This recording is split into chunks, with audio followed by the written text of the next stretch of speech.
Right.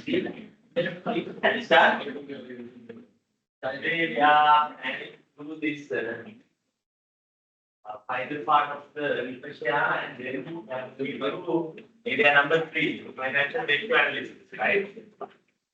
Uh, Last week we done these calculations, EPS, EPS at IT2 is at bonus issue.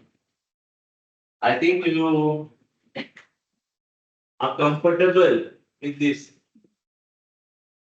Then I'm going to do some questions about this and it will move into this financial ratio analysis and then basically government grants. Today we have much time, so then planning to cover more. Right. Then we have question set. First question, all right, we done. The second question, can you do this quickly? Question number 2, all right. This one.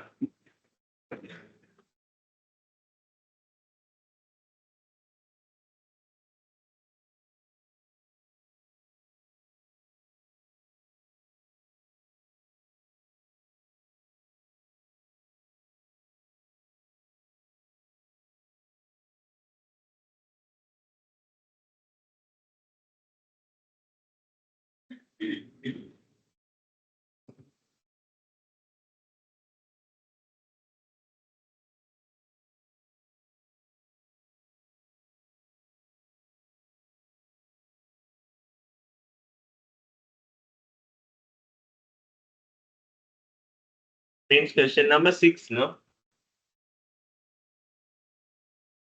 Question number 6. Can you do that?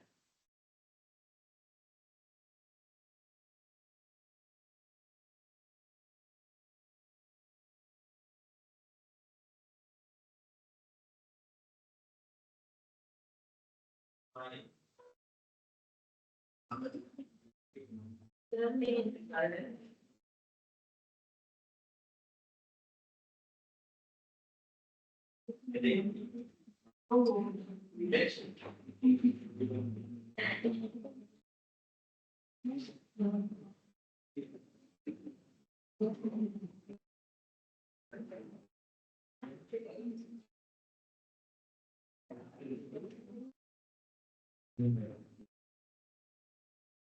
The election culture getting changed, no?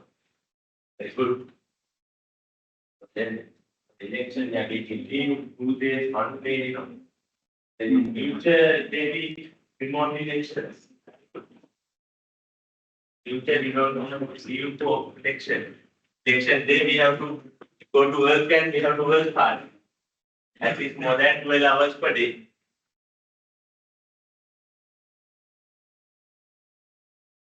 Right.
That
vacation and last week.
Yeah. That did they open recording or right? They were things we did last week, we need to practice and now. Now kita side kali akan keluar. Side kita rental. Jadi kalau balam putih ni nanti yang only to change the password. Well,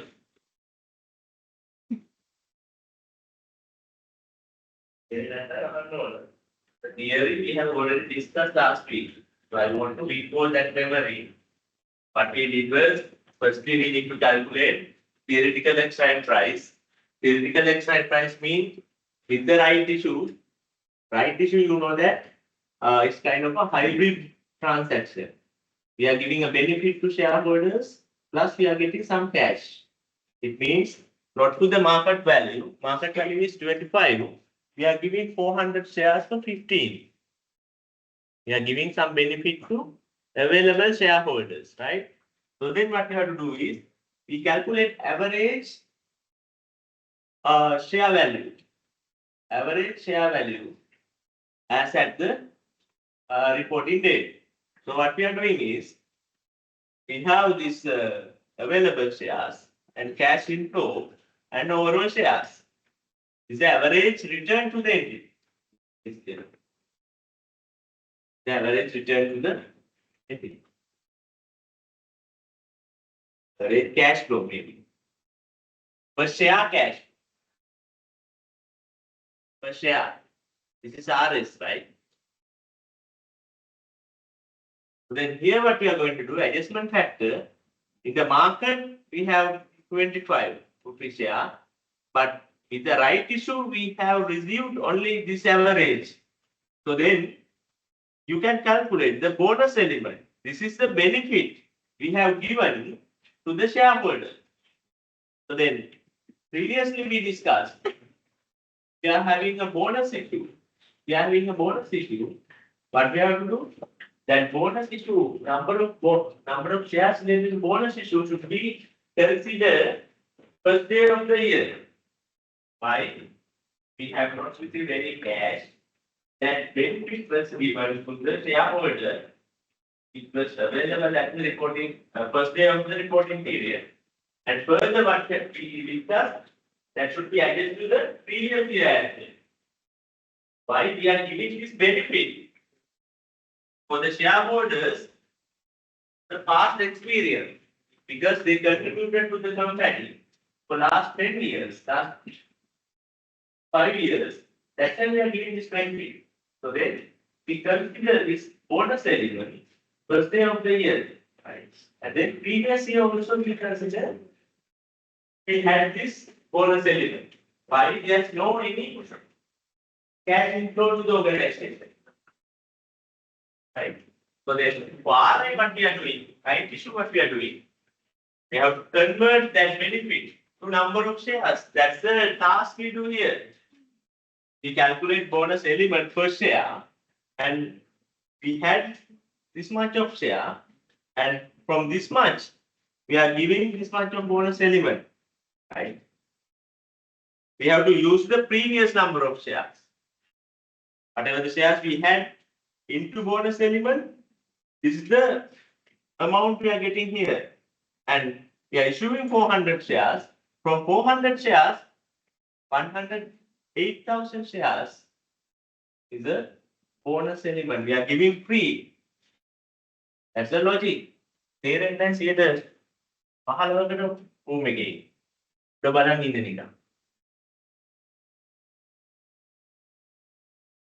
Then we need to know this by at this calculation last week. That's why we are quickly do this.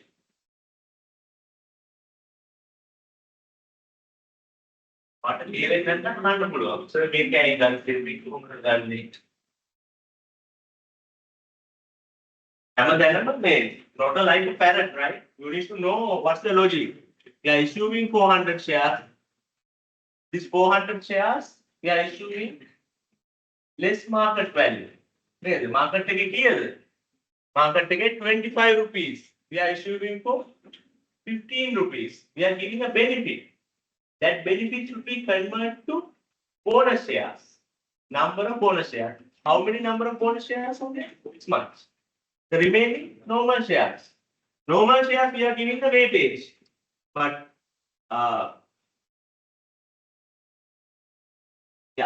normal shares we are giving the weightage. Bonus shares we consider that was happened at the first day of this. And this should be adjusted to the comparative as well. Why? This was given to the already available shareholders as a benefit to them. Right? That's the logic. Hope you are clear.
We had 500 shares, and then remaining fund related to the right issue.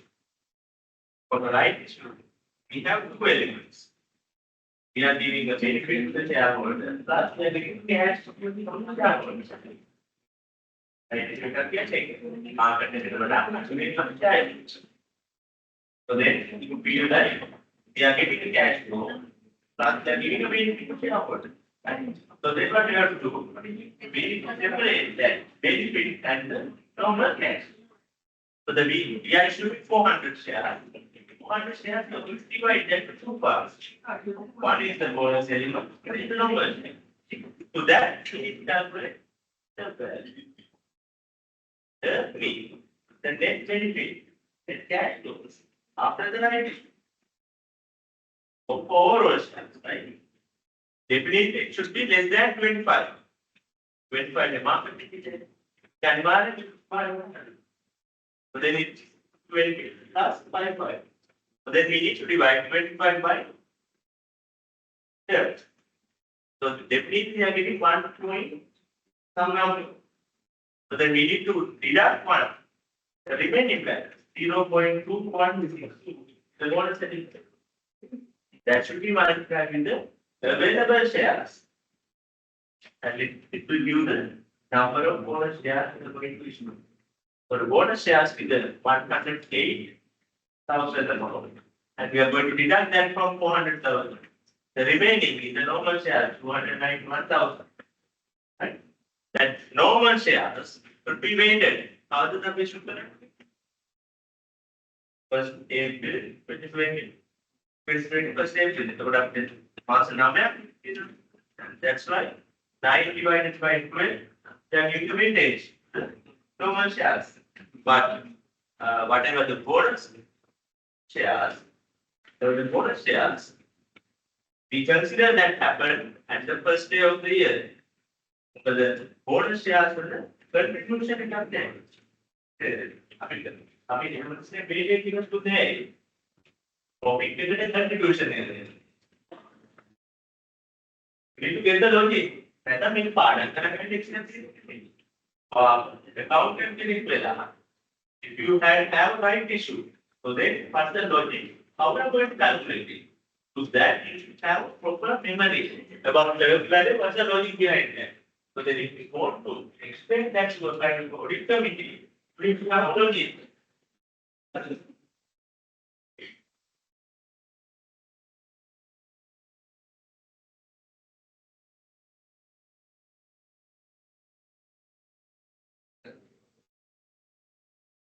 Oh.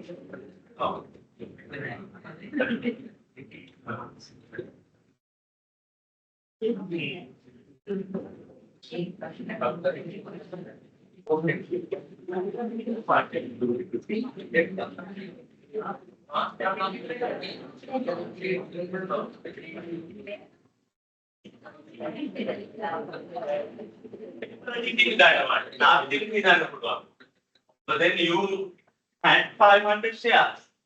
You had 500 shares. We are giving free shares, 108,000.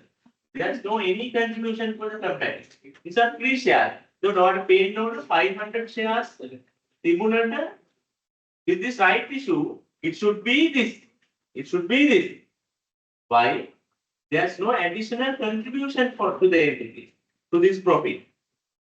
So then this normal share only giving the contribution. It was started from April onwards. That's why we are giving the weightage. As a logic you have to have in your mind. Okay.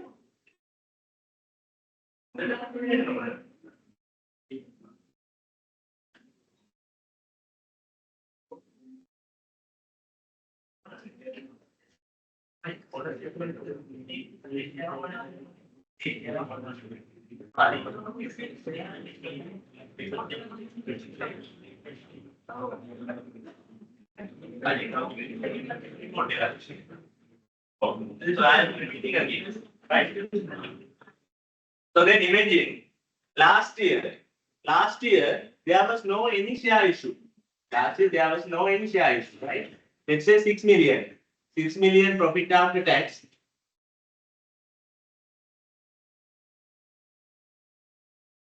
6 million profit after tax. This is about 2019. 2019 profit after tax 6 million. Last year's shares 500,000. That was calculated already, right? This year 2020 we are planning this right issue. Because of right issue, we have a bonus element this. Bonus element this. We are giving this benefit to the available shareholders. Free shares of 108,000 to the available shareholders, right? Without any benefit. So then this is applicable for the last year as well. Why? For last year onwards, they are keeping their money with the entity. Because of that, they are giving that benefit. 500 shares last year shareholders ko තියාගෙන ඉන්නවා. So then last year 500,000, this year first year 500,000, this year 1st of April 500,000. Because of this, we are giving these shares. Right? Then last year we had 6 million profit, but we had 500 shares. But it should be 108,108. That's why I am telling that if you are doing right issue, the bonus element should be adjusted to the previous earning per share to be restated. Right? So then this year you are going to calculate it and you are adding for this one. If you want to compare this year earning per share with this year, if you want to compare this year earning per share with this year, this bonus element should be adjusted to this. Otherwise, the reflection is not comparable. So the question again, RI calculate the bonus element calculate financial accountant and instruction then expression answer next last year earning per share restate you have to share them. Right? So that is the instruction you have to give. That will be an exam question. So then I'm asking to calculate RI. Further, what are the advices you can give to your financial accountant? What you have to do? You have to restate your opening earning per share because your bonus element should be adjusted to the last year weighted average number of shares. ඒකෙත් මේ first day තිබුණ විදිහට තමයි ගන්න. Right? Keep in mind. Right, yeah.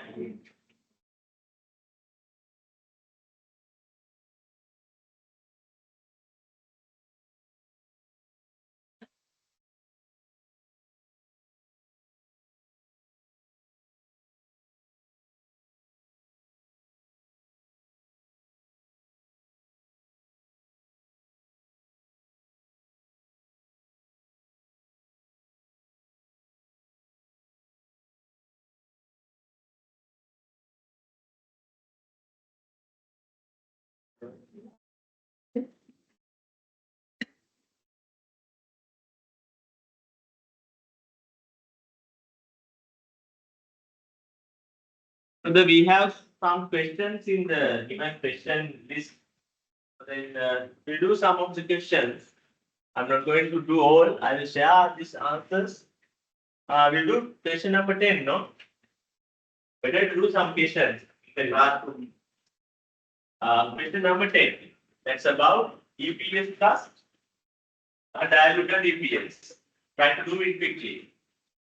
That should be convertible debentures. It should be 20,000, not 200,000. 20,000.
Basic EPS easy, right?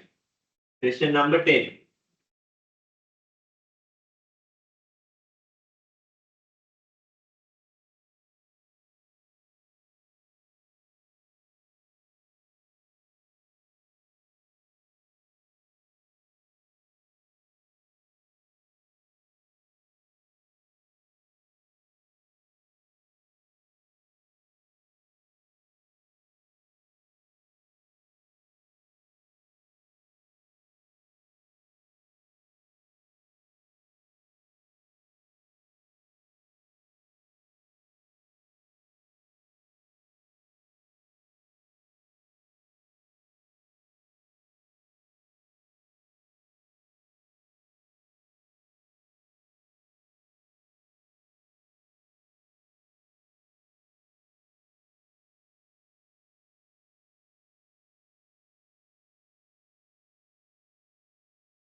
So then what we have to do?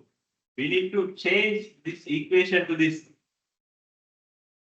profit after tax, calculate the interest saving, and then shares plus converted shares. Calculate these two elements. Now, one logic is what do you mean by diluted earnings per share? If there are current contingent commitment, uh, available commitment to expand the shares, it should be adjusted.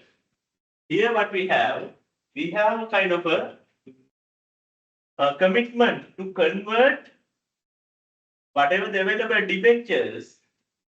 Each two debentures is convertible to 10 ordinary shares. Each two debentures. How many debentures we have? 20,000. 20,000 debentures. 20,000 debentures divided by 2 into 10. This is the converted shares.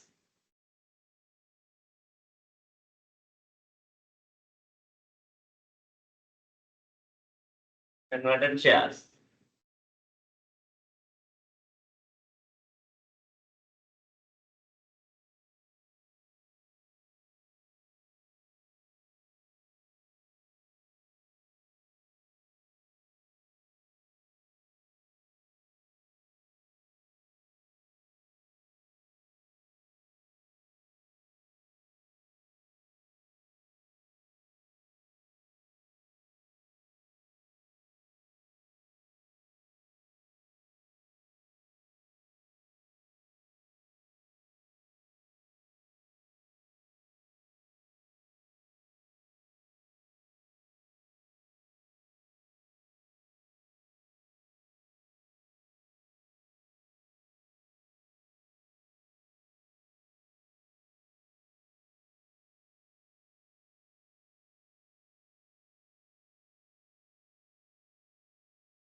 Right.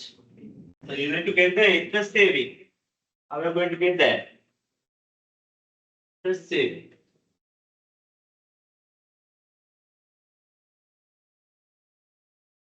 So debentures 20,000. 20,000 debentures into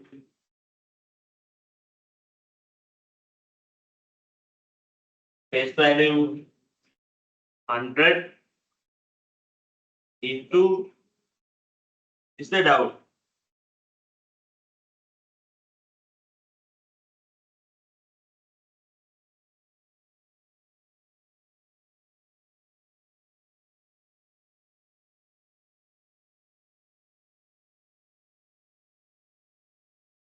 You need to know what are these numbers. Now we are going to the 70%.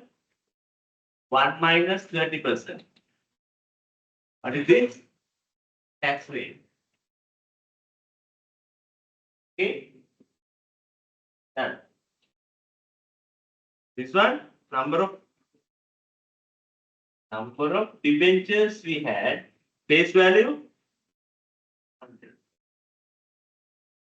Debenture එකක් කියන්නේ මොකක්ද කියලා දන්නවද? Kind of financial instrument, financial debt instrument. As per FRS 9, we have three types of instruments. What are they? Equity instrument, debt instrument, and derivatives, right? Debentures are a debt instrument.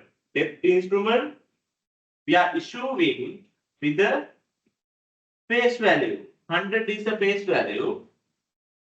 Coupon rate 5. Coupon rate 5.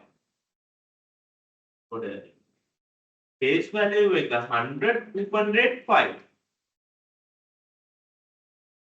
If coupon rate 5 and effective interest rate 12. What is it? Coupon rate 5, effective interest rate 12. Effective interest rate 12. Coupon rate 5. But look,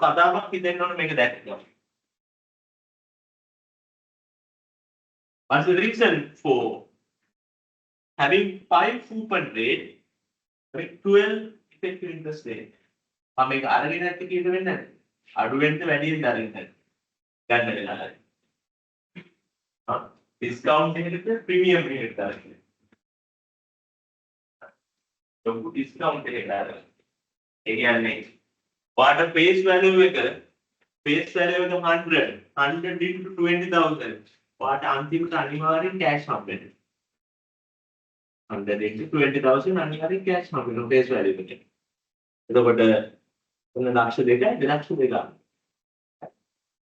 So then you may taken this, you may buy this from the market, maybe 120,000 or 150,000 for discount. For discount, you can decide when to go with it. You can decide when to go with it. You can decide when to you can decide when to go with it. So then we will lead to another lesson. Financial instrument, financial account is debt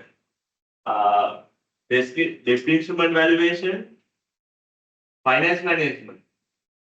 How we deal with the interest rate. මෙතන මේ rates වලට දෙකක් තියෙනවා. දැන් තව එකක් තියෙනවා. ඒක මොකක්ද කියන්නේ? ඒක තමයි කියන්නේ market interest rate. Market interest rate. So මේ interest rate තුන යනවා. වගේ නමට වඩා දැනගෙන ඉන්න ඕනේ. What's the interest rate? Three types of interest rate. Coupon rate, effective rate, and the market interest rate. Market interest rate, right? So then, if the market interest rate getting changed with the coupon rate, your face value, your value of the financial instrument, value of the debenture may change. That's why it's getting discount or premium. What a face value is here the path here. හොඳට අහගන්න මේ paper එක කරගෙන හදන්න. වාට face value එක ඒක වෙනස් වෙන්නේ නැහැ. මොකක්ද ගහලා තියෙන්නේ 105%. 105%. ඔයා ගන්නේ let's say for 5 years. 5 years. ඔයා ගත්තට පස්සේ after buying this you can't keep this for 5 years. Right? After 2 years you want to sell it. After 2 years, you want to sell it. Or because ගන්න දවසේ initial day මේ 5% decide වෙන්නේ කොහොමද?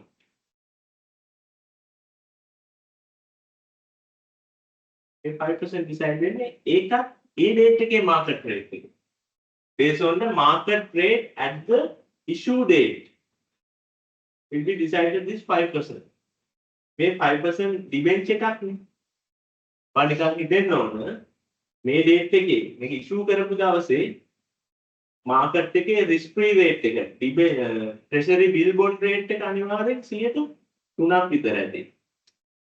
හරිද? 3ක් විතර. මේ කියන්නේ මේක issue කරන date එක. 5 years වලට issue කරන්නේ. හොඳට අහගන්න ඕන. ඇයි කවුද මේක issue කරන්නේ? Debentures, maybe a company, maybe a private limited company, to their cash flow purpose, they are issuing debentures. It may be a listed debentures, it may be a kind of private debenture. Instrument they are issue කරනවා. I am judging. Right? So then for 5 years, as at the issue date, how they are going to decide this? Based on the market rate. Market එකේ risk free rate එක 3ක් විතර ඇති.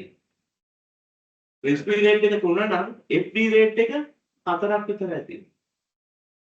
මිනිස්සු FD දාන අද ආස debentures වලට දාන. FD දාන්න ආස risk එක අඩුයි. FD දැම්මොත් තව risk එක වැඩි. අන්න FD එකේ rate එක ඒක නිසා 5% වෙන්නේ. That's the rate change.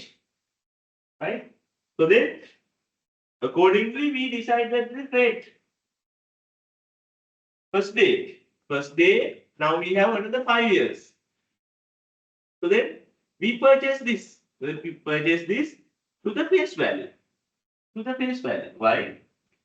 At the transaction date, issuance date, we can get the face value. Now we are keeping almost 2 years. දැන් වා උරුදු දෙකක් තියන් ඉන්න මේ ඉස්සුක. වාට කියන්න පුළුවන්ද මාකට් මම මේ 5% ගත්තේ මාකට් එකේ මුකුත් රේට් චේන්ජ් වෙන්න එපා 3 4 අර තිබුණු රේට්ස් ටික එහෙමම තියෙන්නේ කියලා නෑ. This free rate will be changed. Market rate, interest rate also will be changed. වාට කියන්න බෑ මාකට් එකේ රේට් ෆික්ස් කරලා තියාගන්න බෑ. So then you got a kind of a fixed rate instrument, but market rate may be changed. එතකොට වාට මේ අවුරුදු දෙක ඇතුළත මාකට් එකේ රේට් වැඩි වෙන්නත් පුළුවන් අඩු වෙන්නත් පුළුවන්. හරි ඕකේ. මාකට් එකේ රේට් එකත් මොනවද රේට්? wow සේරම අවුල් කරගන්නවා මාකට් රේට් එකේ තියෙන මොනවද මාකට් එකේ. SP rate එක, FD savings rate එක, maybe loan and borrowing rate එක. එහෙම රේට්ස් එකක් තියෙනවා මාකට්. and market return එකේ industry. ඒක ඕනම වෙලාවක තියෙනවා. දැන් ඕනම ඉන්ඩස්ට්‍රි එකක් ගත්තොත් අද මාකට් එකේ ට්‍රේඩ්ස් යවුවොත් මොනවද කියන්නේ? අද වෙන්නේ today treasury bill rate එක, treasury bond rate එක, and then FD rate and whatever loan and borrowing rate in the market. what saving account එකක් දැම්ම බැංක් එකේ කීයක් හම්බ වෙනවද? FD එකක් දැම්ම කීයක් හම්බ වෙනවද? bond එකක් ගත්තොත් කීයක් ගන්න වෙනවද? loan එකක් ගන්න කිව්වොත් that's a market rate. So a market rate each and every day it's getting changed. Right? So if you have purchased a kind of a fixed instrument like this, ඔයා හිතන්න ඕන market rate එක වැඩි වුණොත් මොකද වෙන්නේ? අඩු වුණොත් මොකද වෙන්නේ? වැඩි වුණොත් මොකද වෙන්නේ? අඩු වුණොත් මොකද වෙන්නේ? ඔයා දැන් මේක අවුරුදු දෙකක් තියාගෙන ඉඳලා විකුණන්න හදනවා. විකුණනකොට ඔයාගේ මාකට් රේට් එක හිතන්න මාකට් රේට් වැඩි වෙලා කියලා 10% විතර ගිහිල්ලා මාකට් රේට්. ඔයාට දැන් මේ ඉන්ස්ට්‍රුමන්ට් එක මාකට් එකේ 10% විතර ගිහිල්ලා නම් ඉන්ට්‍රස්ට් රේට්. මේ ඉන්ස්ට්‍රුමන්ට් එක ඔයාට විකුණන්න වෙන්නේ කීයද විතරද? කීයද වගේ විකුණන්නේ? ඔයාට ගත්ත ගන්න විකුණන්න පුළුවන්. ඒක හොඳට තේරෙන්න ඕන. You can't sell it to the whatever the purchase price. Why? If you are holding this, you are getting only 5%. Okay. Hey, ඒක නිසා තමයි විකුණන්නේ. You are holding this, you are earning 5%. Market 10%. Why you are investing some cash here? So then now you are going to sell it and invest in this type of investment. So the market එකේ ඔයාගේ එක ගන්න කෙනාට මේක invest කරන්න පුළුවන්. ඒ පහේ invest කරන්න. Whatever the person having liquidity, he or she don't want to invest here. Why? In the market they can sell. If she want to buy this,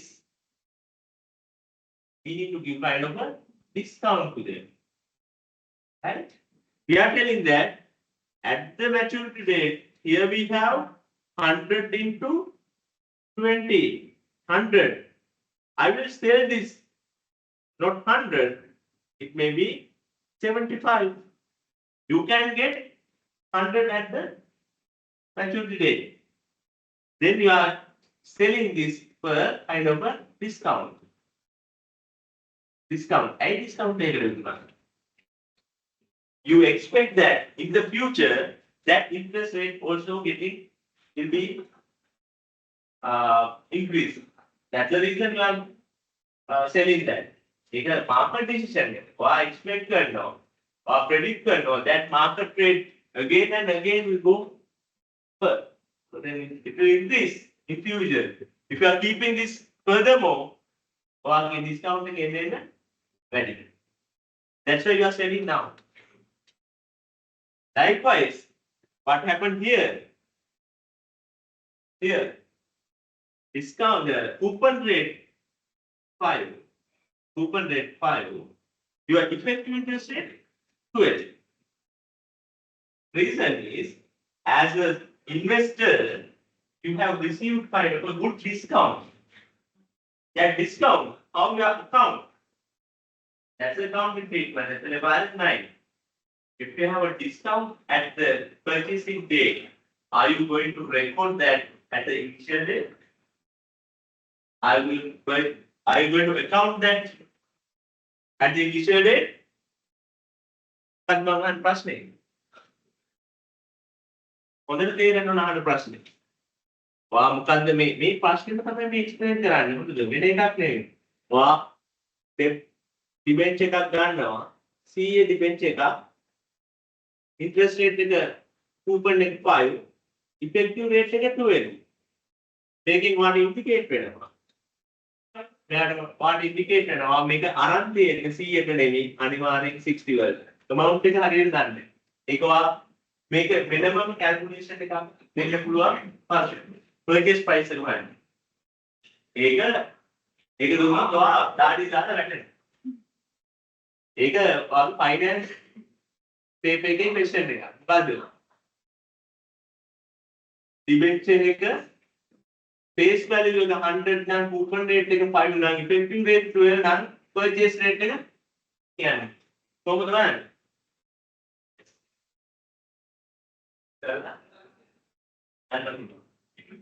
रात्रि प्राप्त करते हैं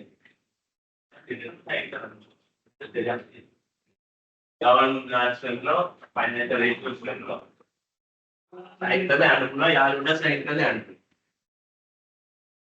right. So then here we have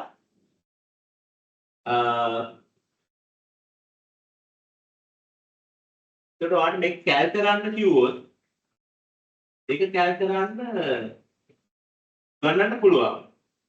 මේක වැඩි වෙනවා calculate ගන්න. but තේරෙනවා calculate පුළුවන් කියලා. and again I'm telling face value 100, coupon rate 5, effective interest 12. You can calculate the purchase price. Right? Here we have this once you are purchasing, what's a double entry? A purchase කරනකොට double entry එක මොකක්ද? ඔයා හැටට ගන්නේ buy when financial instrument කියලා grade 2 එකේ කියලා ගත්ත double entry. The same double entry you learn in the grade 2. You are purchasing a financial instrument by paying 60 rupees. Cash credit, debit to investment. Investment 60.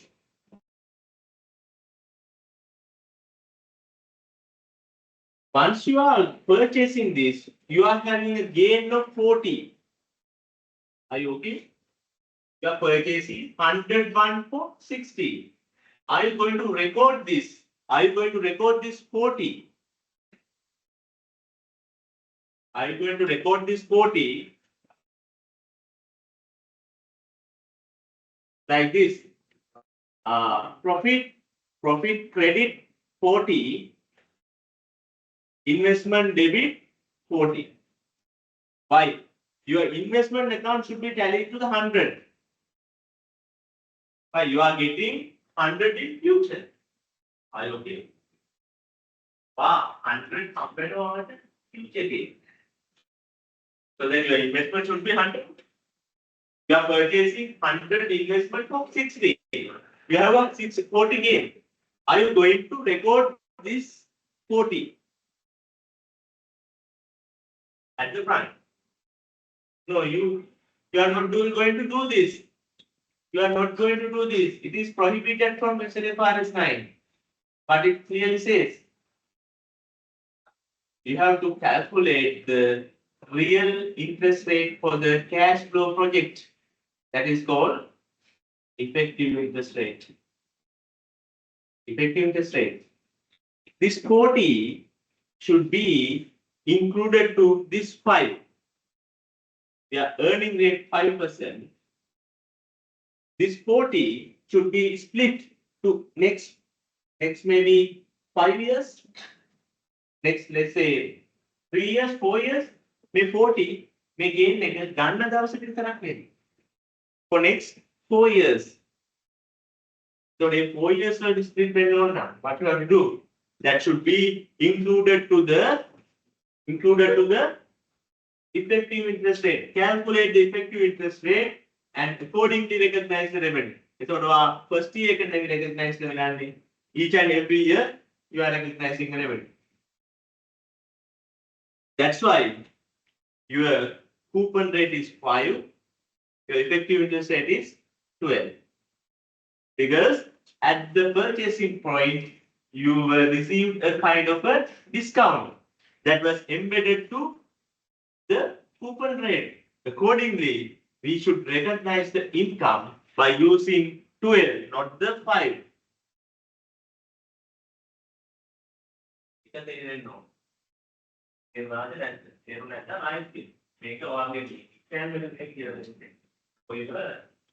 That sales should be there. Rate fluctuation in the market.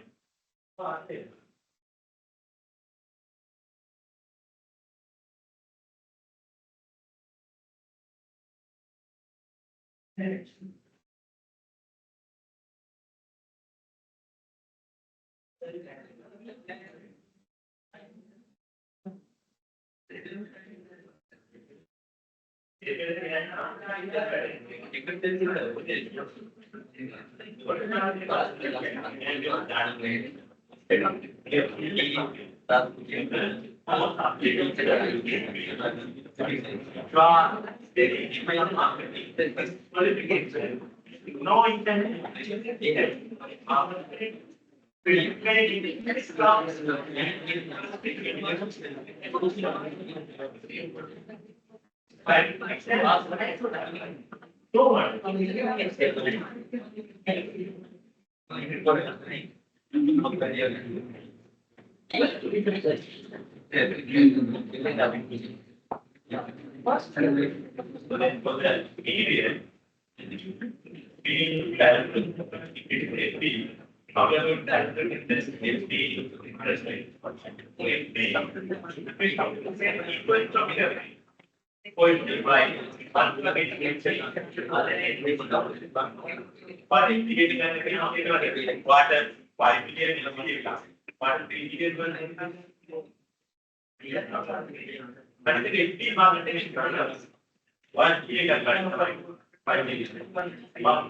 For 5 years, you are getting it.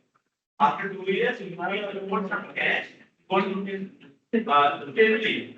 There's no contract. If you go to steadily, you are going to the bank and stealing them.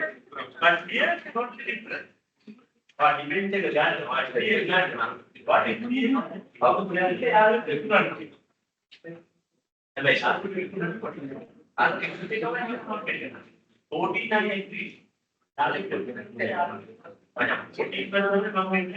3. What was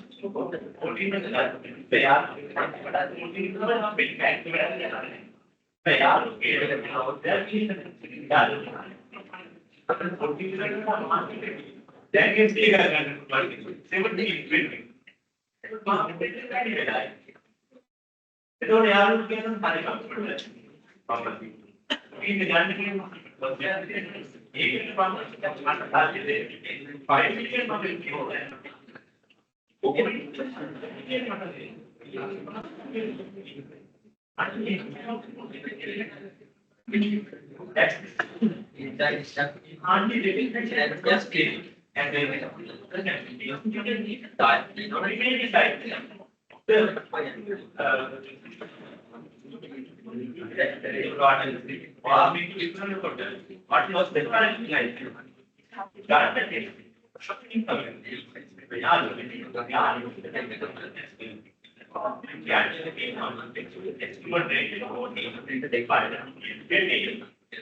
Five million, 2.5.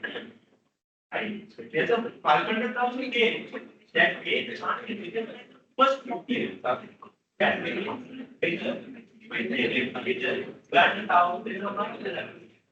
so then, with that, 2.5 years, you have to spend that gain.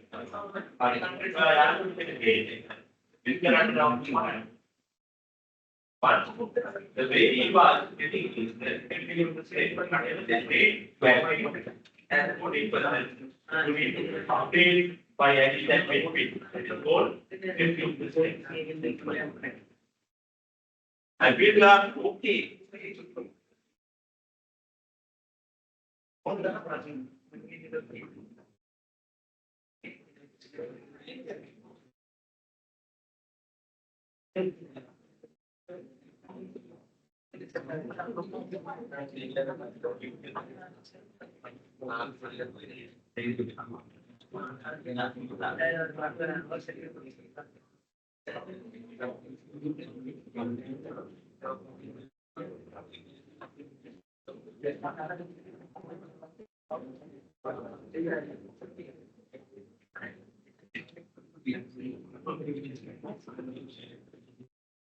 So then here, one of them is debenture කිව්වම තේරෙන්නේ නැහැ නේද?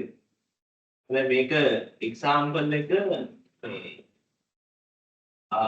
I'm getting a kind of a FD, right? I'm getting a FD. So then you know that FD is a very simple instrument. You can invest in a bank, right? You are going to invest 2 million FD. 2 million FD in one of a bank, let's say commercial bank, for 14% for 5 years. 14% for 5 years, right? FD.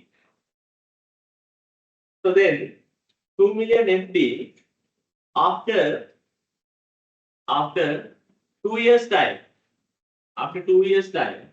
Now 5 years, 2 years time. Remaining we have 3 years. What is Salio? So what we have to do? We have to go to the bank. We have to go to the bank and you need to tell them, I need cash. I want to dispose this debenture. I want to terminate this debenture. Right? Want to mature. We can say that premature. Right? That's the exact word. Or එහෙම කරන්න නැතුව. or එහෙම කරන්න නැතුව. වෙන කරන්න දෙයක් නැහැ. මාකට් එකේ මේක ඩිබෙන්චර් වගේ විකුණන්න පුළුවන්. ඔයාලට යාළුවෙක්ට විකුණන්න පුළුවන්ද? මට මේ 5 year FD එකක් තියෙනවා. 5 year FD එකක් තියෙනවා. මට දැන් 2 years කියන මට මේක විකුණ ගන්න ඕන. බැංක් එකත් මේව කරන්න දෙන්නේ නැහැ. යාළුවෙකුට විකුණන්න ඩිබෙන්චර් මාකට් එකක් නැහැ. අපි හිතමු මේක එහෙම දෙනවා කියලා හිතමු. යාළුවෙක්ට ඔයාලා දෙන්න නම් මේක. මම FD එක ගන්න තේරෙන්නේ. If you want to give this to a friend after 2 years, what are the things you need to consider? Right? So then you agreed for the 14 interest rate with the bank. Right? So then after 2 years, you want to give this to your friend. Right? So then this time At this moment, after 2 years, market rate 20%. Market rate 20%. So the යාළුවා කියනවා ඔයාට 2 million මට දෙන්න. මට 2 million දෙන්න. ඔයාට මම මේ FD එක දෙනවා. යාළුවා දෙයිද? යාළුවා දෙනවද කියන ප්‍රශ්න තමයි මම. හරි සරල දෙයක් මම කියන්නේ. මේක තේරෙන්නේ නැත්නම් ලොකු ප්‍රශ්නයක්. මේක තේරෙන්නේ නැත්නම් ඔයාගේ අර visualization එකයි ඇහෙන දේ මොලේට ලින්ක් වෙලා නැහැ. නිකන් පෙනි තියෙනවා විතර. FD එකක් අරගෙන අවුරුදු දෙකක් තියාගෙන ඉඳලා යාළුවෙක්ට දෙන්නක් කියනවා. So then 20% interest market. So යාළුවා මොකද කියන්නේ? 2 million වලට ඇග්‍රී වෙනවද? ඇග්‍රී වෙනවද? Reason why? What's the reason? FD interest rate is 14%. Market rate is 20%. Market එකේ 20 නිසා කොච්චර යාළුණක් කියනවා මචං මේ මට 2 million මාකට් එකේ FD දැම්මොත් දැන් I can get 20%. I can get 20%. So the USD 14%. I can't give to 14% 2 million. So then I need another benefit. I need another benefit. So the යාළුවට තේරෙනවා ඒකත් ඇත්ත. මට සල්ලි හම්බුණා. මට සල්ලි urgent වුණා වගේ නෙවෙයි. මෙයාට ලොකු impact එකක්. So then what he's going to tell that okay. So then the FD value is FD certificate value is 2 million. මට දෙන්න මට 2 million එපා 1.8 million වගේ දෙන්නකෝ 1.8 million දෙන්න ඔයාට මම 2 million FD එක දෙන්න. So then that is called kind of a discount. That is the whole perspective of discount and the premium. මේක අනිත් පැත්තට interest rate එක market එකේ 12 නම් ඔයා දෙන්නේ මොකටද? premium මේකට.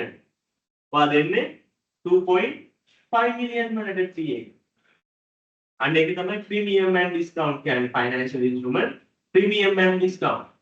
If you are selling or buying to a premium or discount, whatever the expense or whatever the gain, එක පාටියකට expense එකක්, එක පාටියකට gain එක. Right? Should be recorded based on the effective interest rate. Right? So then what you have to do? You have to record this. Then when transaction එක වෙනවා. Transaction එක වෙනවා. අපි බලන්නේ කාගේ පැත්තෙන්ද? From friends perspective, investment perspective, right? We need to put double entries from friends side. Cash credit only 1.8 million. යාළුවට දෙන්න කීයද? 2 million the? 1.8 million. So then he's putting into investment account debit 1.8 million, cash credit 1.8 million, investment account debit 1.8 million, right? So then this instrument 14% interest. Then what we have to do? We have to add this 0.2 as a rate.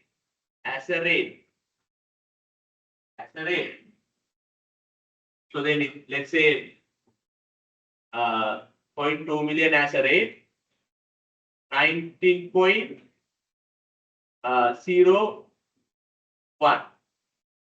So the යාළු rate එක මොකක්ද? යාළුවගේ fit එකේ rate එක මොකක්ද? ඒක තේරෙන්නේ නැද්ද?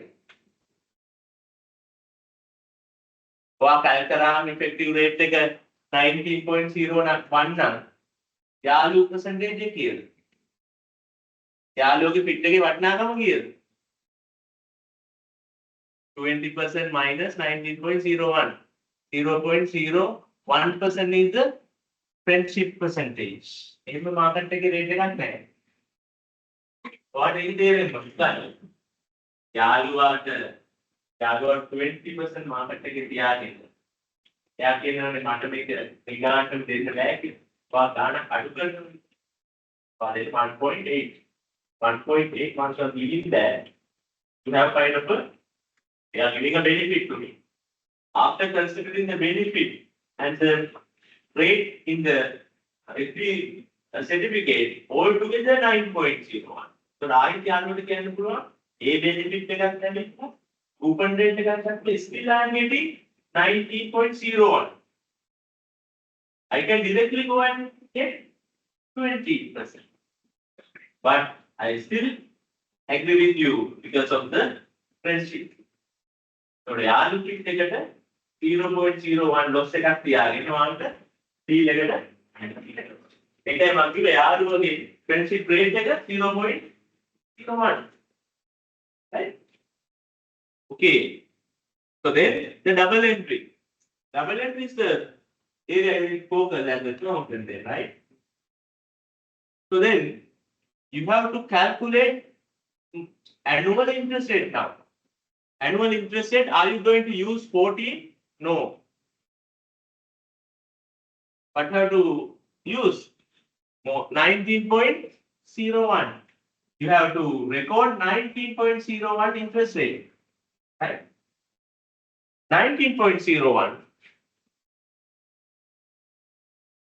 Interest income 19.01. Credit, right? Debit, common. Cash debit 40.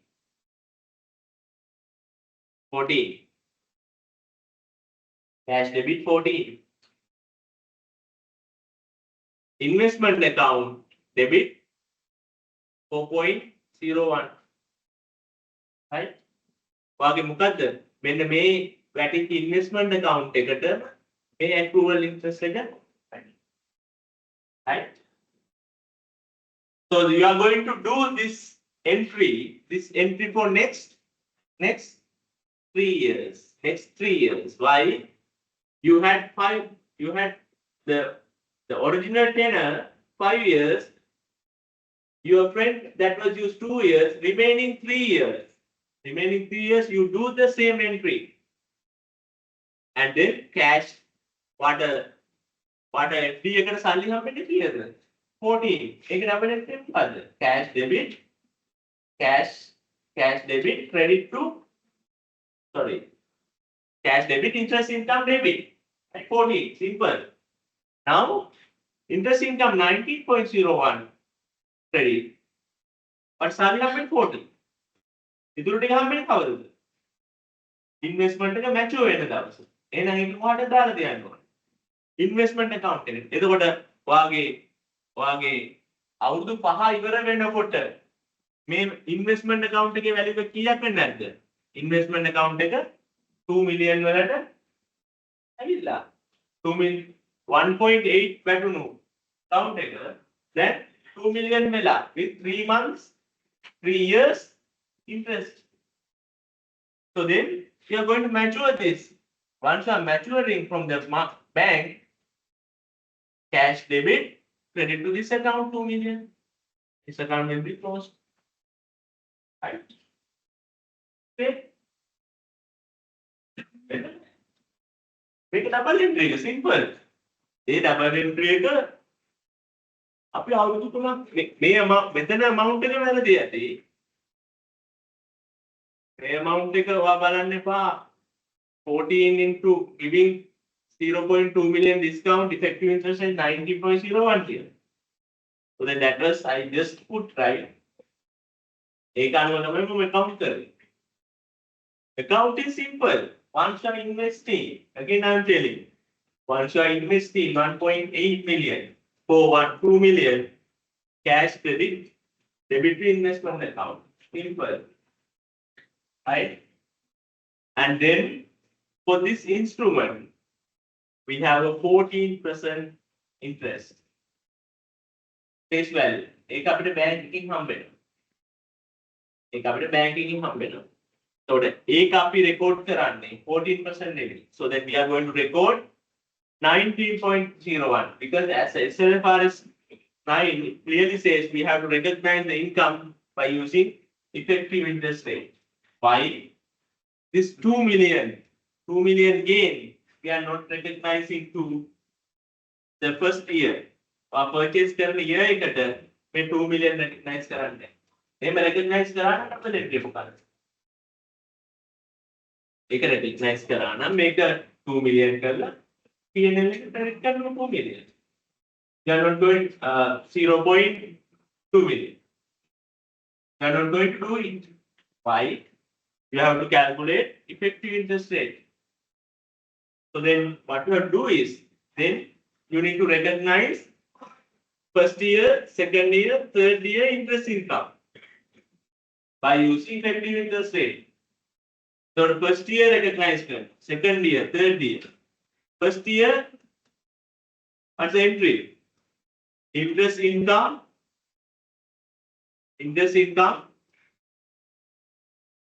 19.01.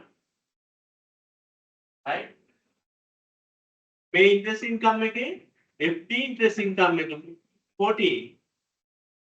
5.01. මොකක්ද මේ? මේක තමයි discount එකේ impact එක. Both should be recognized as an income for first year. And then the other entry, debit entry, cash debit, credit to investment account. Why? Investment account, initially we put this 1.8, cash credit 1.8, investment account debit 1.8. එතකොට මේ account එක අවුරුදු 3ක් තියෙනකොට after 3 years this 1.8 should be increased to 2 million. Why? After 3 years you are getting 2 million. After 3 years once you are getting 2 million, what's the double entry? Cash debit credit to this account. So then you need to turn this 1.8 million to 2 million. For that what you have to do? We have to put the remaining interest to this account. Next 3 years you are going to put. Right? You are going to put this effective interest rate impact to the investment account. Right? So then after 3 years it will turn 2 million, then you can get the 2 million from the bank. That's how you need to account that. I hope it's clear. Right? So then we are coming back to the question. So the question is something else. මෙන්න මෙතන තමයි මම ඉන්නේ. දැන් අර සේරම earning per share ඇතුලේ නම් මේ සේරම ලියන්නත් ඒව අදාළ නැහැ කියලා ලියගන්න. Not relevant, right? That's for your understanding. That's for the explanation of this. Why we are getting 12%, rather we are not getting 5%. Right? We are not getting 5%, we are getting 12%. Why? So then we purchase this type of a debenture at a discount, we are recognizing interest income 12%. So then that impact should be adjusted to the profit after tax.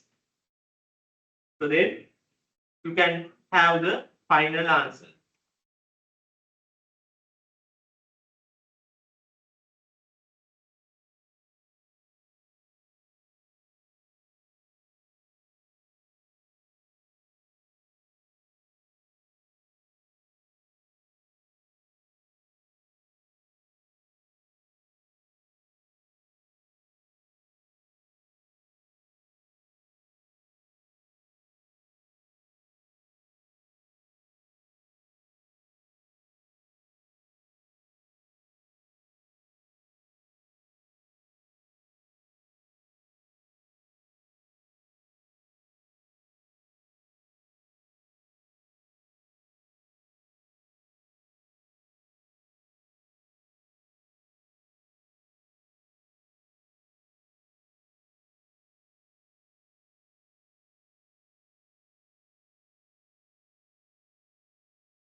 6.78.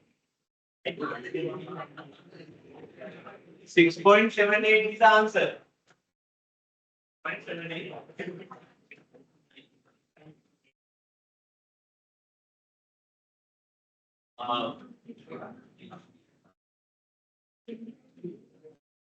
Right, I hope that we did sessions related to bonus share, right issue. So then here question number 11 also important. That's a kind of a convertible debenture, convertible bond. So then if there is a kind of convertible bond, what you have to do is you need to identify equity element and liability portion. So then for that we should have a separate calculation. I will share that with you all, right? To identify this liability, you need to calculate the liability element. Then only you can get the answer. I will share that answer with you all. You can practice.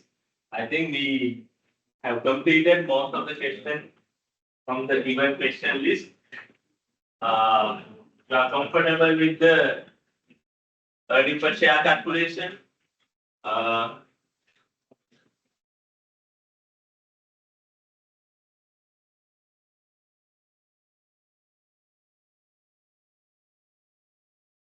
Basic EPS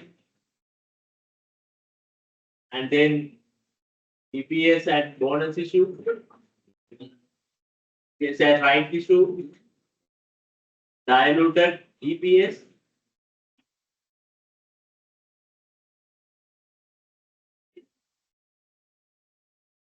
related disclosures. I hope you are okay with these all elements. If you have any doubts, you can ask. Then we can go to the next section.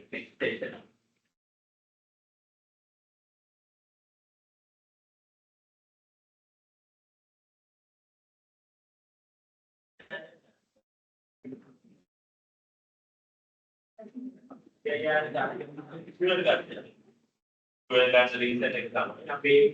Account expert 5% and she just got yeah.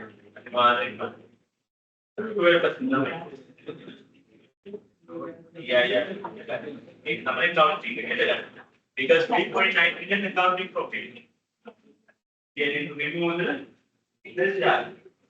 This charge by 12%.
Once you calculate yeah.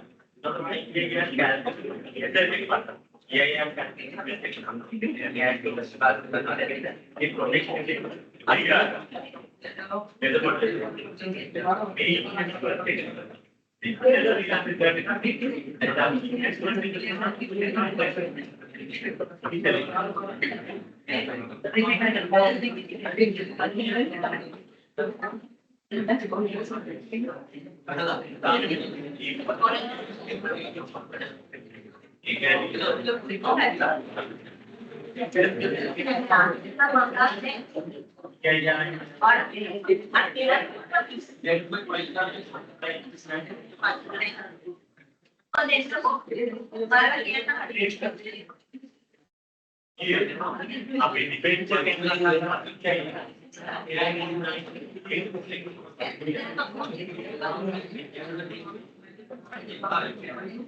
So then your friends asking how you are calculating the effective interest rate. Effective interest rate. The calculation of effective interest rate. How we are going to calculate it. Right? So then here we have a instrument having 12% effective interest rate, 5% real nominal rate. The investment 100. Right? Investment 100. We don't know the purchase price. We don't know the purchase price. Question is how we are going to calculate EIR. EIR was given. Then EIR character and begin done. So the way EIR EIR එක අනිත් පැත්තට කැල්කරන්න වෙනවා මේක කරලා.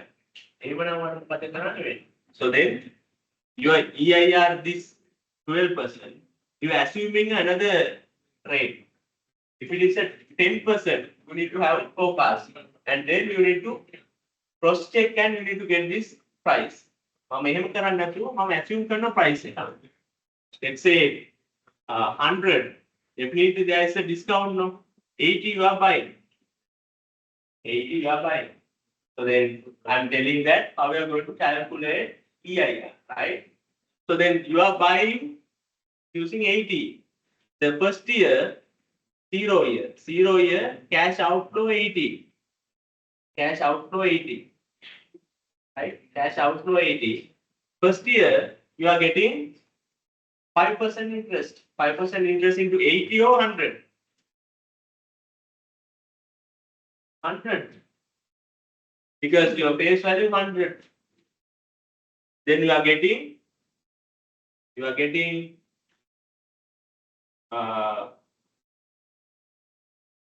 10, right? You are getting 5.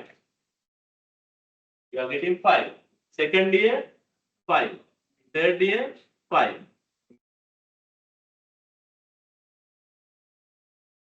Yes. Here we don't have kind of a period. Let's say 5 years.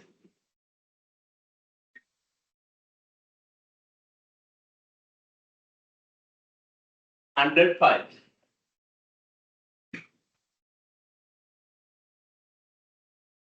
This is the cash flow forecast. So after getting this cash flow, after this cash flow, you are calculating IRR for the project. IRR. What do you mean by IRR? Effective rate of return. Zero net present value. NP at the point of zero NPV, what is the interest rate? In other terms, is equal to EIR. So after getting this EIR, it is equal to what? 12%. 12%. This is how you calculate EIR. EIR is an equal concept of IRR of a project, cash flow projection. But different sectors are different names are used. EIR, IRR, yield, same name. Yield to maturity, same name. For investment, kind of a share investment yield. Investment appraisal, IRR. Financial instrument, effective interest rate. So then, simple.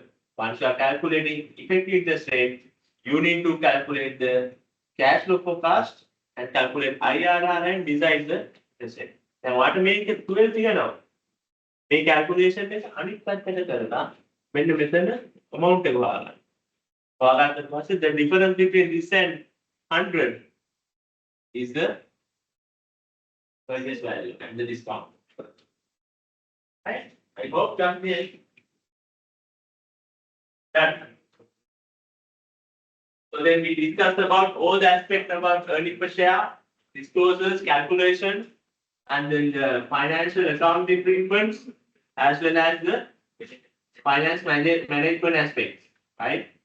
So then done with this, we are moving to area number 3. Area number 3, that's about financial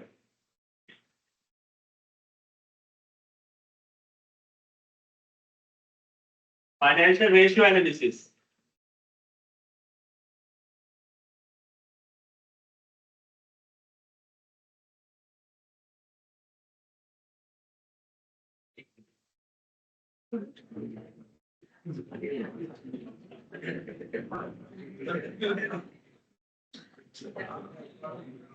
Right.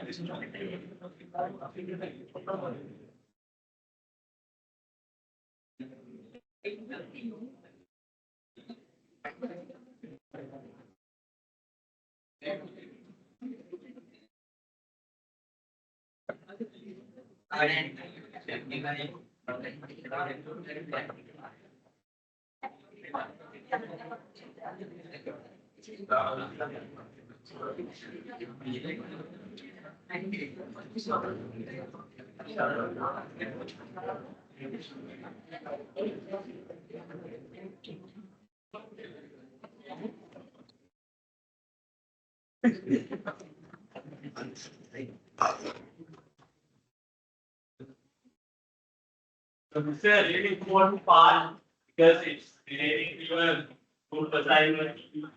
That's why I am going to quickly. It's area number 3. You will know that we have area number 1. Different standards. They have already done in 41, 33.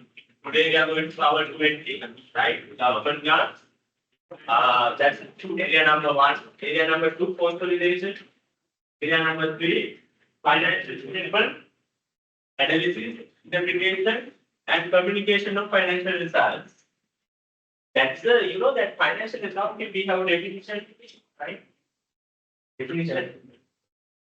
So then whatever the information, whatever the data related to the transaction, you need to gather, summarize, and record, and then analyze, interpret, and communicate financial results to the stakeholders. That's all about financial accounting.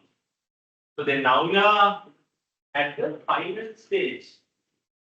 To learn the financial accounting aspect. You have done the double entry, recorded in the ledger, summarized, source document, everything you know.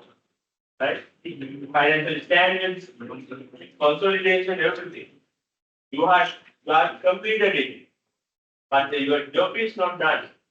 The remaining part is a very crucial. In the present context, the earlier aspect, the year recording, calculation, all those things can be done by using software. This is the part your role is a kind of a giving kind of a critical contribution. You have to be ready to give this contribution. That's the pivotal role you are supposed to play in the future. As a counsel, you need to interpret, calculate, analyze, report to the audit committee or whatever the forum. Take the annual report, it may be kind of an industry forum, that is your role. So then this is really important. It's really subjective. The way you are analyzing, your experience, interpretation skill is a kind of a critical aspect. So then we know that we are discussing about big data and data analytics.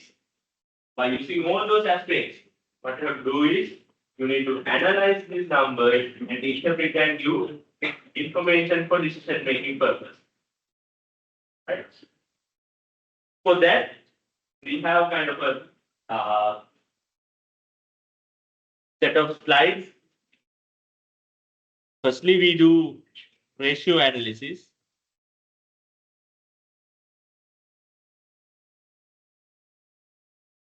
So these are the objectives.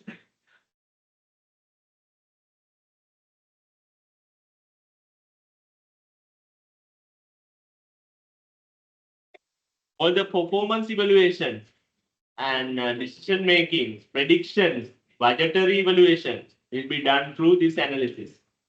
Without analytics, we can't take decisions.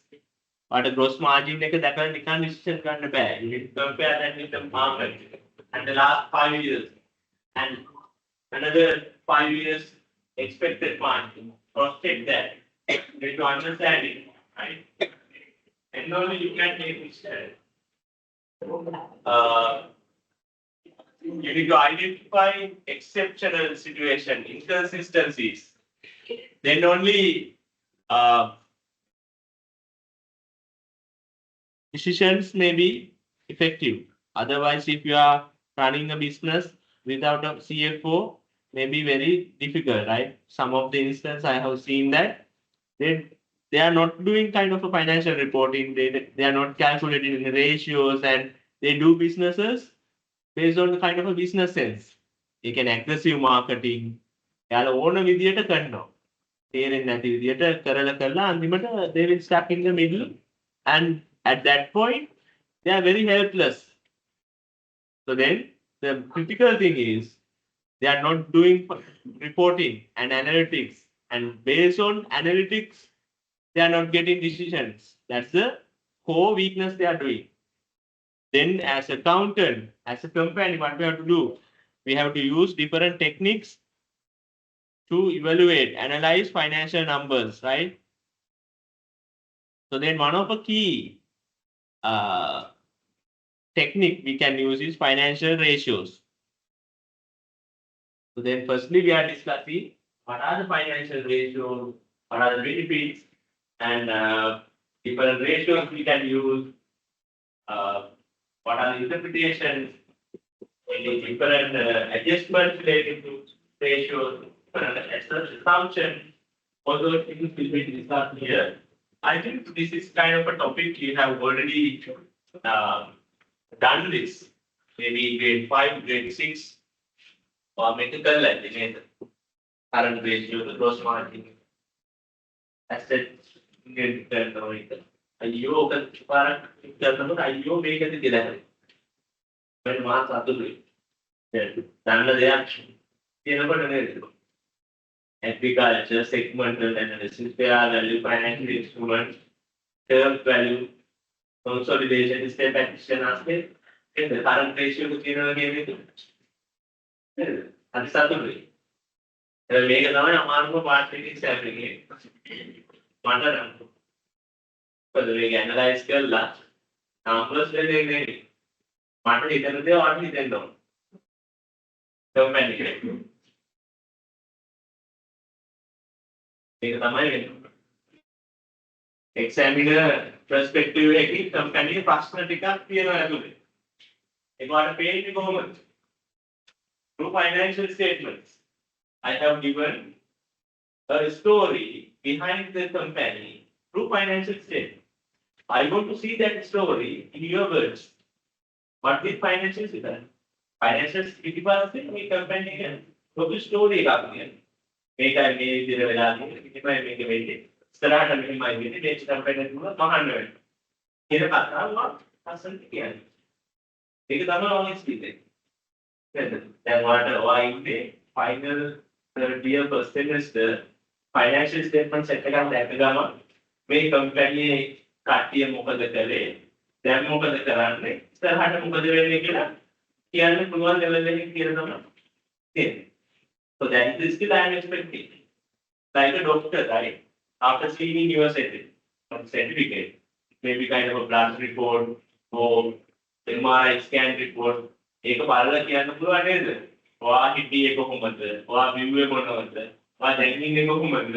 ඔයා තව කොච්චර කාලෙ ඉන්නවද කියලා. ඒ කියන්න පුළුවන් doctor කෙනෙක්. අපිට පොඩ්ඩක් අමාරුයි. දැන් තමයි කොහොමද වෙන්නේ තේරෙන්නේ. අමුතු ඔප්පුජාතයක් තියෙනවා. හැබැයි ඔයාට ෆයිනෑන්ෂල් ගත්තට පස්සේ බැලන්ස් ෂීට් එක දැක්කම මේ කම්පැනි මොන වගේද නේද? යන්න කලින් කියන්න පුළුවන් කම්පැනි මොන වගේද? ඉතින් මොන ෆැසිලිටිස් ආම්පේ. ඔයාලා ජොබ් එකකට යන්න කලින් රට වටේ අහහා ඉන්න එපා. මොකද කරන්න ඕන? මොකද කරන්න ඕන? එතන බලන්න මේ ලිස්ටඩ් කම්පැනි එකක් කියනවා. බලන්න ඉවරද මොකක්ද කරන්න ඕන? ස්ටොක් එක්ස්චේන්ජ් එකට ගිහලා බැලන්ස් ෂීට් එක බලන්න. ඒක මුකුතාවිලා ගන්න ඕන. බැලන්ස් ෂීට් එක බලන්න.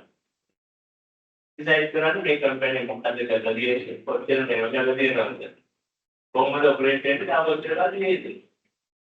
So this is a very critical area. You can interpret numbers. By seeing numbers, you can translate it to a kind of a real story. So that is really vital for you to use this, right? It may be kind of a very straightforward process, but the gravity, the real outcome behind this may be very important. Hello. Oh, name.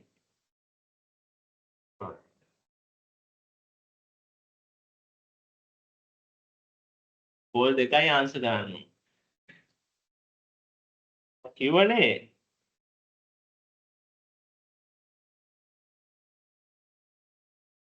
All data අනිවාර්යෙන් first call එක answer කරන්න.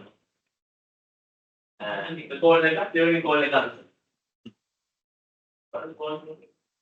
first call එක අම්මගෙන් එන call එක අනිවාර්යෙන් answer කරන්න.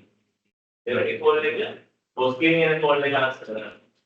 ඒක first call එකෙන් answer කරන්න. තුන්වෙනි call එක five ගෙන් එන call එක දෙකෙන් answer කරන්න. එයා අනිවාර්යෙන් එයා හරි ඔහු හරි understandable. මොකක් හරි කිසි අනිත්‍යත්වය understandable නැහැ. ඒක නිසා so then whatever the busy schedule you are in, if you are getting a call from mother or father, so you have to answer. Right? What is something you? Somebody else.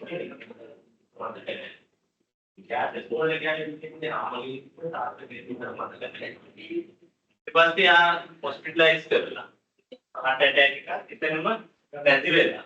A call එක තමයි අන්තිම call එක. ඒකට එහෙම වෙන්නත් පුළුවන්. ඒකට අම්මලා තාත්තලා දින වෙන ජෙනරේෂන් එක can depend.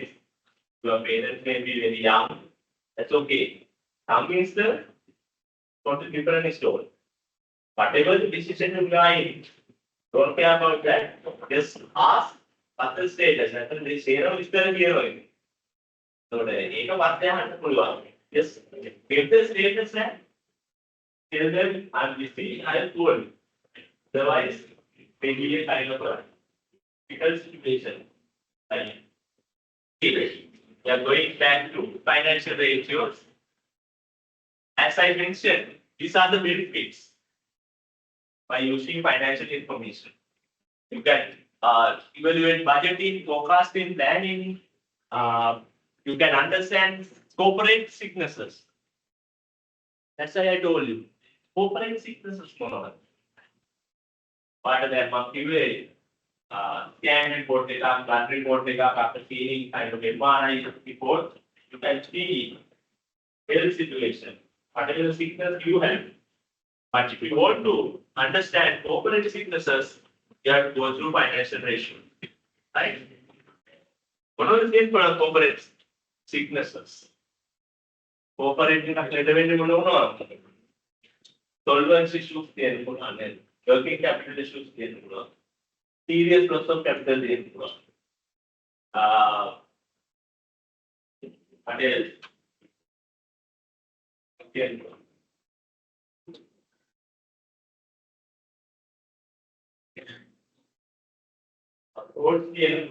Financial reporting mistake, financial mistake. Then equate provision in the then management override of control the window dressing the at the last moment, they do some changes to the financial statement. That's called window dressing, right? So then you can understand that after doing analytics. So then, if you want to understand window dressing type of thing, what you have to do is you have to do kind of a monthly analysis. So the last 6 months you are earning kind of a loss. And then the final month, December, turn into a profit. What you have done is you have done some adjustments and to kind of put in some bogus entries, equal to a revenue and reducing provisions. After doing all those things, you will turn that monthly return, monthly profit to a significant profit amount that will remove whatever the last 6 months lost. Right? So that can be happen. So that is called window dressing. To understand all those things, you have to do ratio analysis, right? Yes. Solvency versus liquidity. Solvency versus liquidity. Can we know that? Solvency? What do you mean by solvency?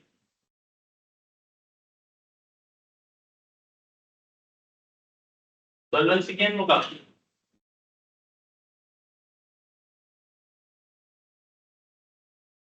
You know the number. Solvency can move up. Liquidity.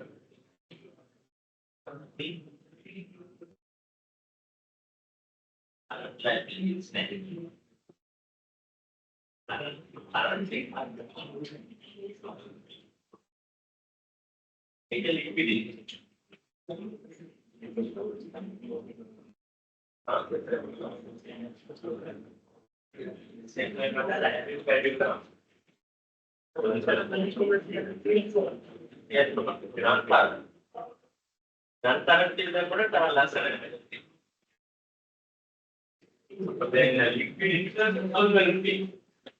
Similar concept, but the long run we discuss about solvency.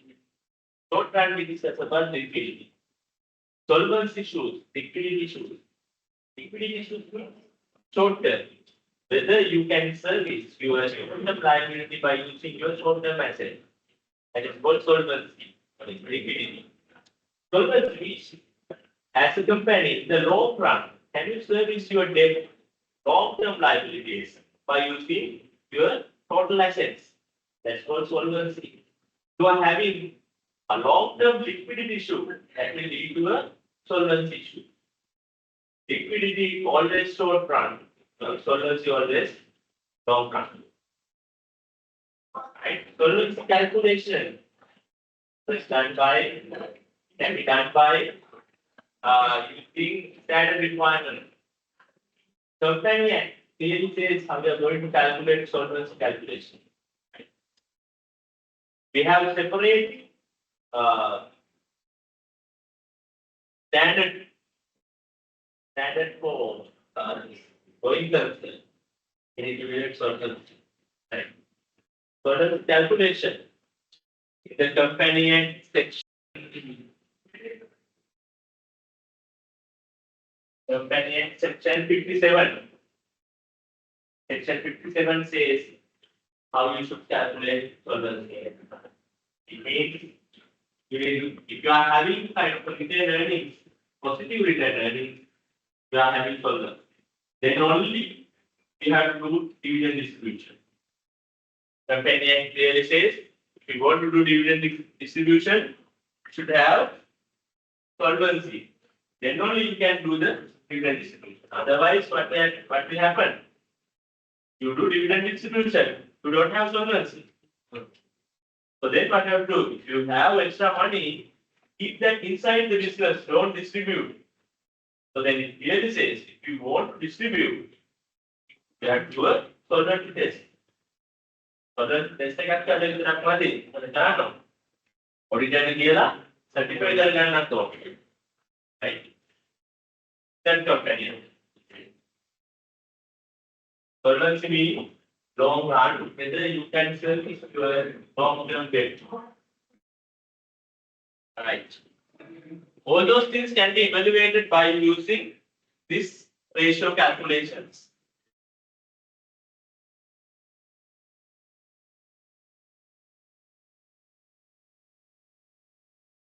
Parallelly, we have some of the limitations related to this ratio calculation.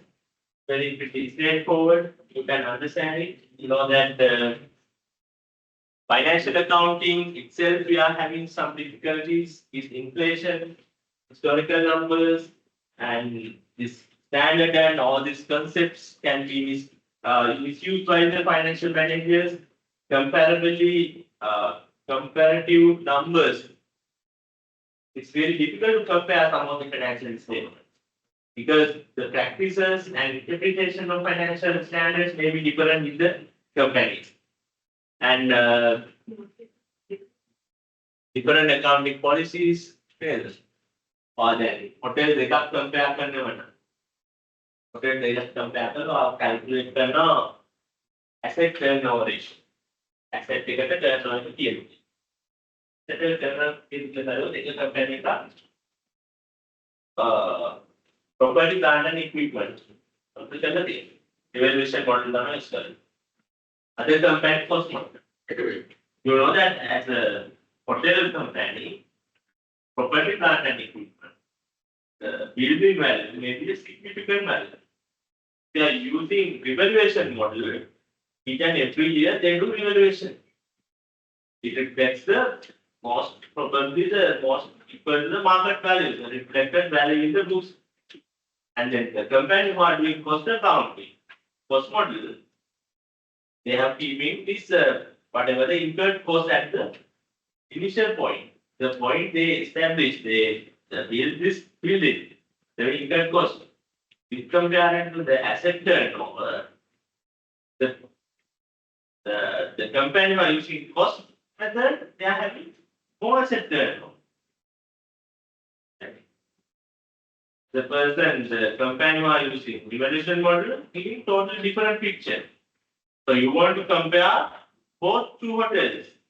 So then if they are using a different accounting policies, it will impact your ratio. So then be careful once you are comparing. Different accounting policies may give kind of a different result, right? Keep in mind, those are the kind of a limitation. All those limitations should be reflected in your group assignment. Once you are doing industry analysis,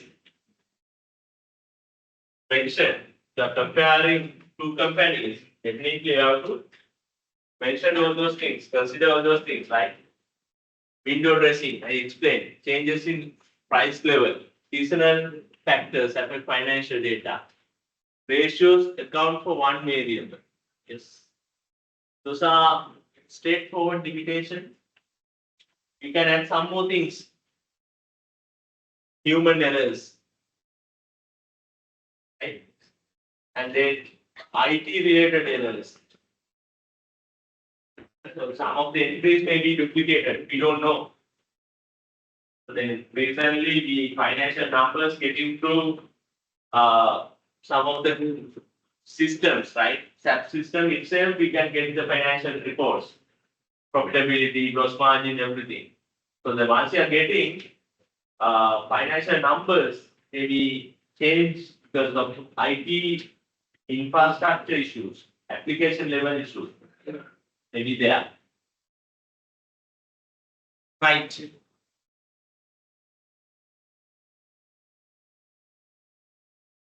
Then we are moving to categories of financial ratios.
The general standard quota.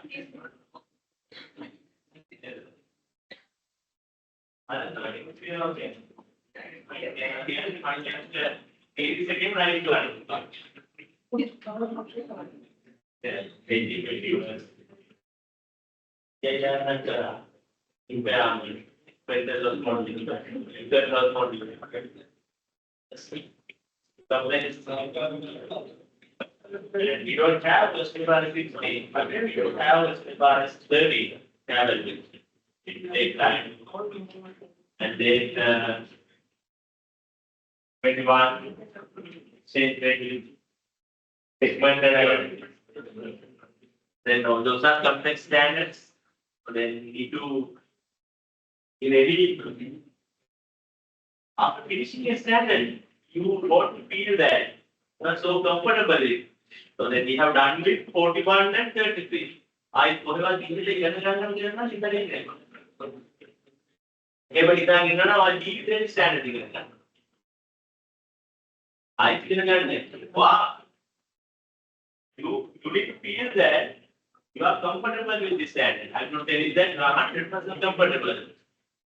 You know the standard. Now you can start your journey. Or YouTube again, search for standard in the now YouTube can give that standard. So the example they have given the so then enhance your knowledge. So then someone answering something, the same thing you can learn from some other thing. That's really good.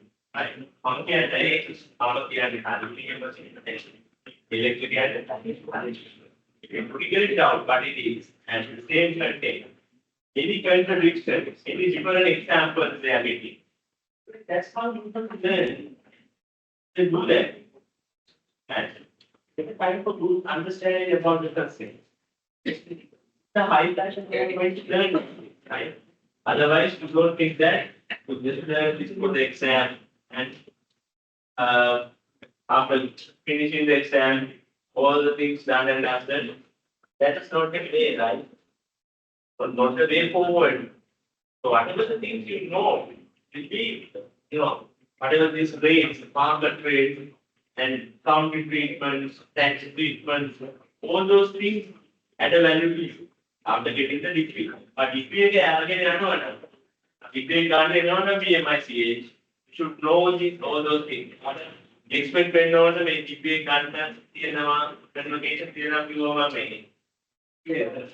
until sorry, 40 taken. Ek ready went on. Ek ready went to put out in a photos. The Dallas Logan. Ever make Ek ready went today. ප්‍රධානම මොනවද? Standards, consolidations. අන්න ප්‍රධානම බලෙන් ගන්න company. දැනත් account වල 3-4 දෙනෙක් මගෙන් ඉන්නවා. කට්ටිය නෑ account. තේරෙන්නේ දන්නේ. ඉක්වි අරගෙන තියෙනවා දන්නේ නැහැ double දෙන්නේ. Then G is an expert.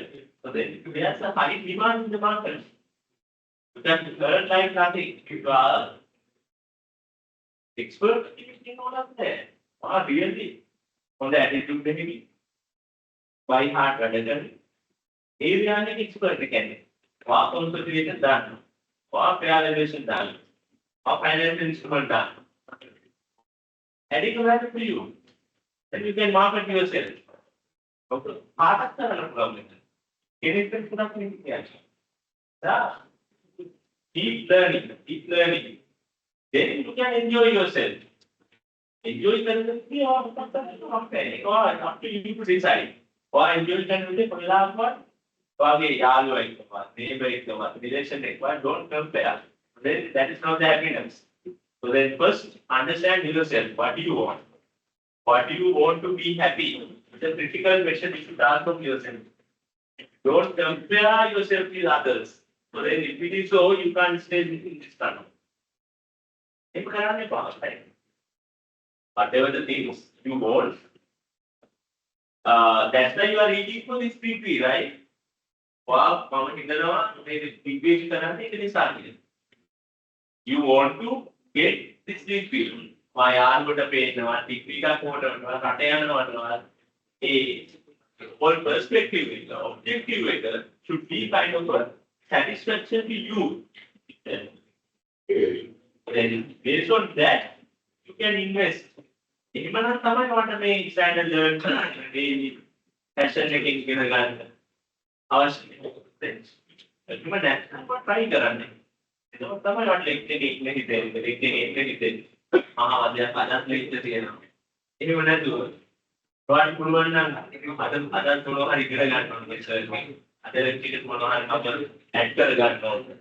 Those are the intentions. ඒක අමාරුයි. ඒ මටත් ඒක අමාරුයි. ඒ දැන් මොකක් කාලෙද දෙන්න ඇවිල්ලා අපි කියනවා කියන එක තිබා. මටත් අමාරුයි අර එක්ක ඉවර වෙනකන් තමයි. මෙන්න තමයි. හැබැයි පොඩ්ඩක් තිබුණා මොනවා හරි ඉගෙන ගන්නවා කියලාද. අද මොනවා හරි මේ පැෂන් එක තියෙනවා. අද මොනවා හරි දාගන්න. ඒක තමයි වැදගත්. If you are in a kind of training period, if you are in a lecture, definitely have understanding. They are going to learn something. That intent to be there. If that's human behavior, that's okay. But they would be intended to learn something. Right? Right. Okay. So then here we have set of types of ratios. I think you are really familiar with this. That's all about categories of financial ratios, liquidity ratios, and then efficiency, leverage ratios, coverage ratios, very easy profitable ratios, capital market ratios. Types of ratios, right? So then my advice is this type of ratios may be changed industry to industry.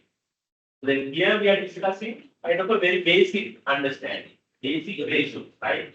So then once you are specifying this ratio for some particular industry, be careful. So the interpretation and then the usage of that ratio may be changed according to the industry, right? The way we are calculating solvency ratio for bank, for insurance company, for other company may be totally different. So the hotel companies, they do have different ratios per room revenue, per guest revenue, the peak season, off-peak season, and then the occupancy. Those are the ratios they are using for their numbers. But it's totally opposite with insurance companies. Insurance companies, they are discussing about a loss ratio, total loss ratio, and then the claim ratio, and combined ratio. Recoveries, contractual service margin. Yes. contractual service market, CSM. CSM will be discussed in syllabus 70, right? That will be the most complex standards. It will be implemented in 2026. Right? Globally we have implemented. It can that but we don't have McDonald's, we don't have PwC, we don't have 70 as a result of two countries.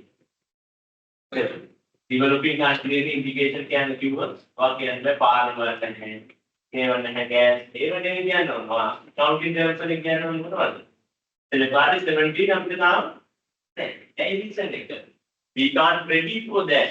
The infrastructure data we need for that, we can't accommodate. Why? In an insurance contract, we have so many performance obligations. Performance obligations.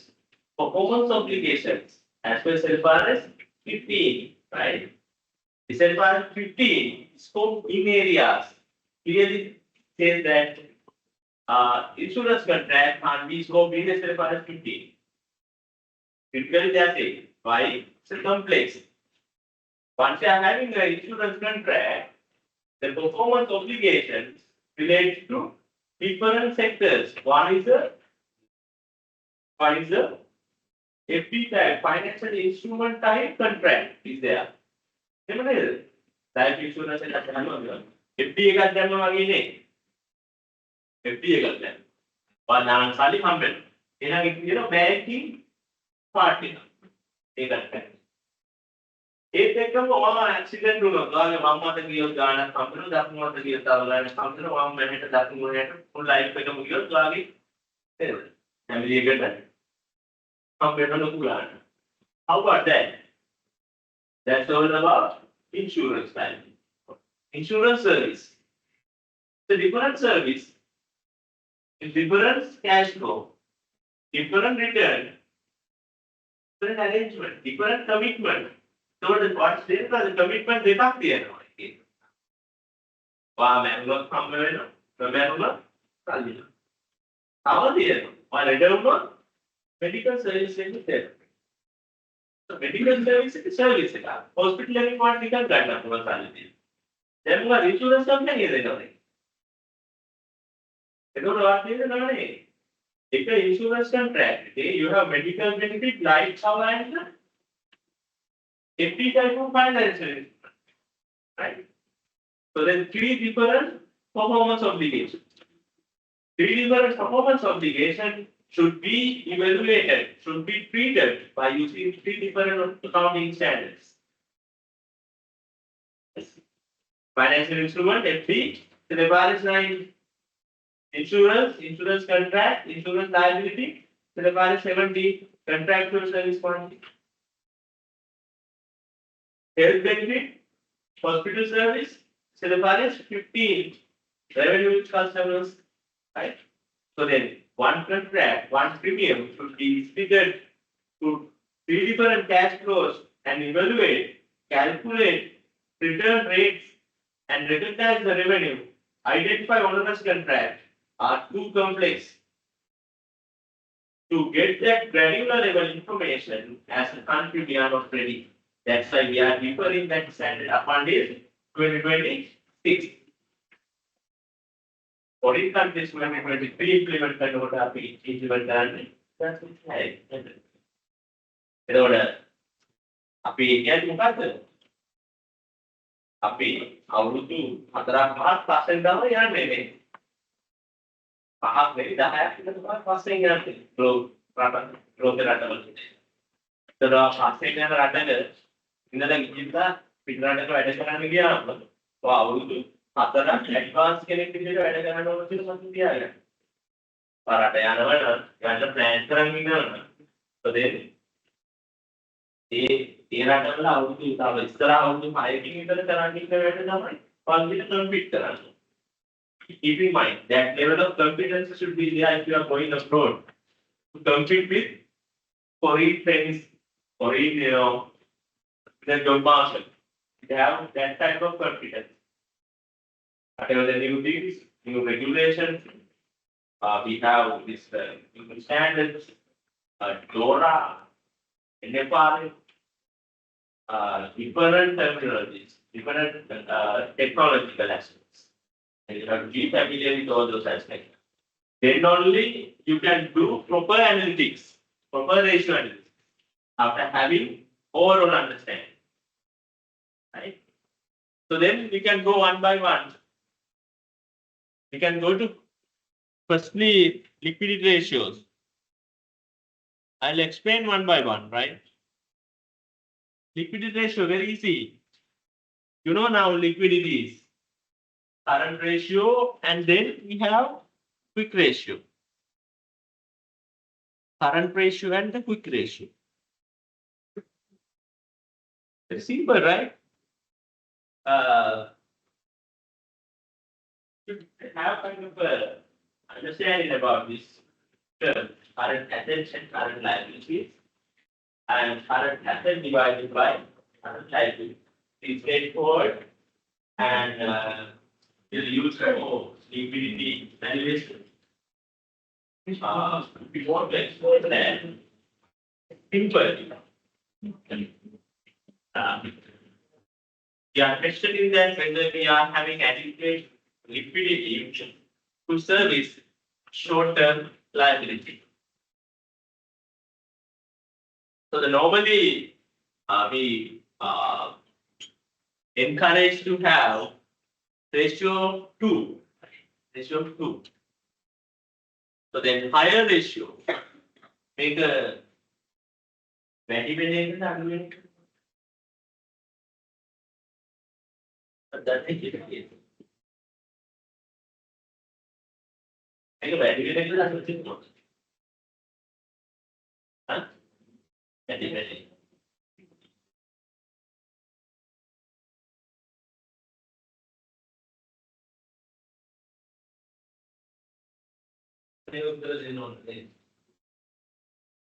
වැඩිම වෙන එකක් මොකද? වැඩිම වුණොත් මොකද වෙන්නේ? වැඩි මොකද? High liquidity. High liquidity make you lose money. Because keeping much cash, you can invest over there. Long-term budget. So then you need to have kind of a moderate level. You don't need to keep that over liquidity. You are having high liquidity. What you have to do? You have to invest further. And then what you have to do that?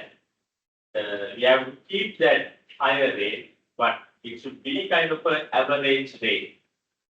So then average liquidity, average liability should be serviced by using whatever the current assets we have.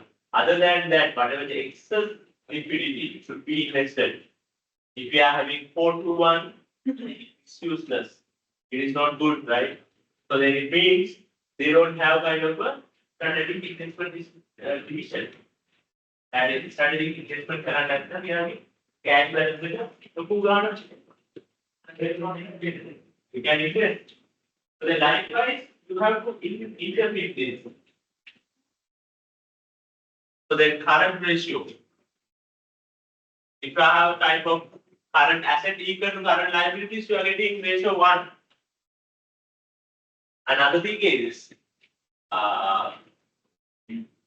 once you are calculating current assets, keep in mind if there are any type of restricted assets, you have to remove them. Restricted assets, like restricted cash,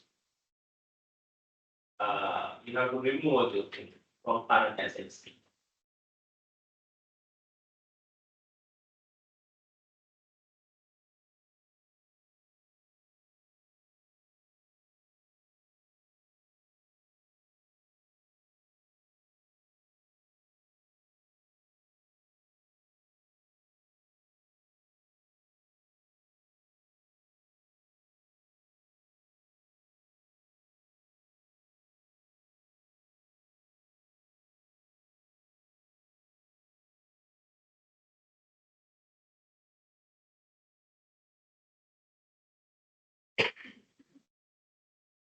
quick ratio. Quick ratio means normally we encourage to have 1-to-1.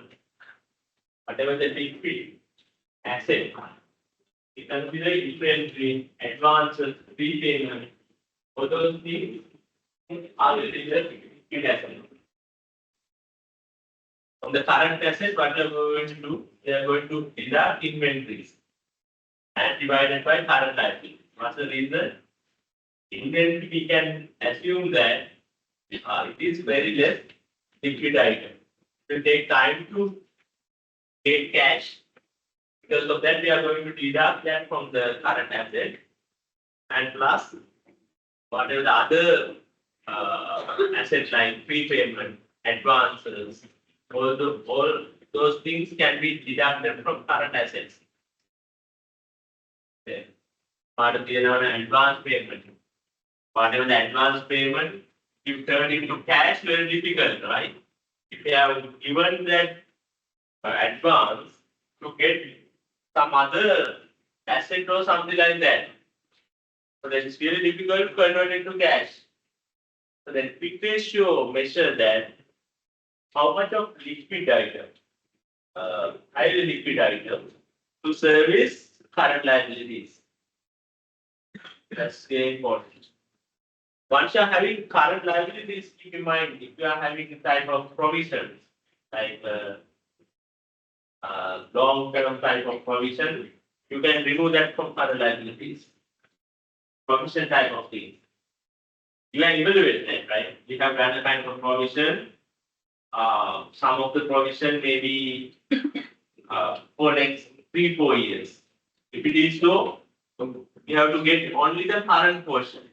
Whatever the provision you have done for the next year. So then your current non-current classification is really important, right? And what the current non-current classification for what companies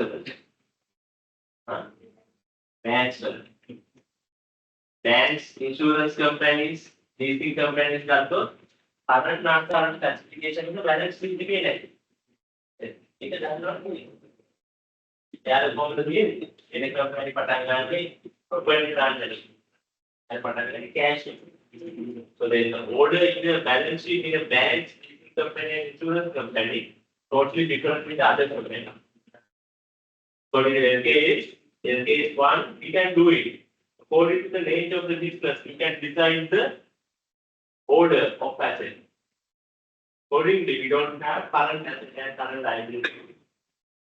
We have current asset and current liabilities in the books of in the balance sheet of banks and financial institutions, but there's no such classification. If you want to get it done, what you do it, you have to go to the maturity note. Maturity calculation note, disclosure may be there. Then accordingly, you can get the current and current classification. Maturity analysis.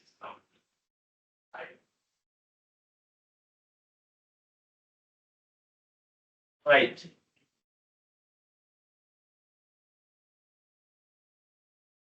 You can compare quick ratio with the current ratio. Let's say quick ratio equal to current ratio. What do you mean by that? Your inventory value may be 0, right? Inventory value may be 0. And then your current ratio is the kind of a higher amount, significantly higher amount, current ratio. Your quick ratio is very less amount. It means that you have a funds. Then the other item, then in a part again, so you have a higher quick ratio. Very less quick ratio, higher current ratio. Higher current ratio, very minimal. What is each view? Your inventory balance is too much high. So wrong one here. Your inventory balance is very significant. As entity, you may incur inventory handling costs, the security charges, and then inventory managing kind of insurance type of thing.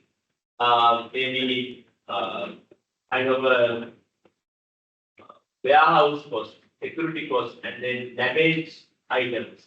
You may have different cost elements each significant amount of inventory, right? With the technological aspect, we are moving to just in time and different event handling approaches, but as entity, still we are using kind of a old techniques to keep inventory. But if it is a company like hardware or some kind of a inventory related to liquor, so then you can keep inventory. Why? So then with the expiry date, so then there's no impact with the time, technological outage. If it is so, you can keep inventory. It will add a value. The other prices value, no, so inventory can give you so much there. Or let the shed take up the shed take a price value no one made and other shed again. They can only develop a price value. Don't want the local inventory of the animal.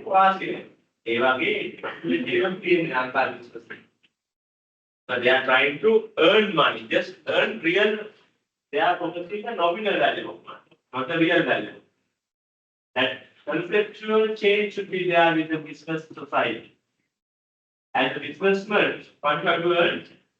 Real value of money, not the nominal value. Your earnings to tally with the service you have given and the real value of your earnings. That's a long run, that's a sustainability of the business. Whatever the given value equal to your earnings. That's all about sustainability, real value of money. Yeah. Right. And then you can get a break and come back sharp on 12 o'clock. We have a lot to discuss. Try to finish this. And finish area number 1. Area number 3.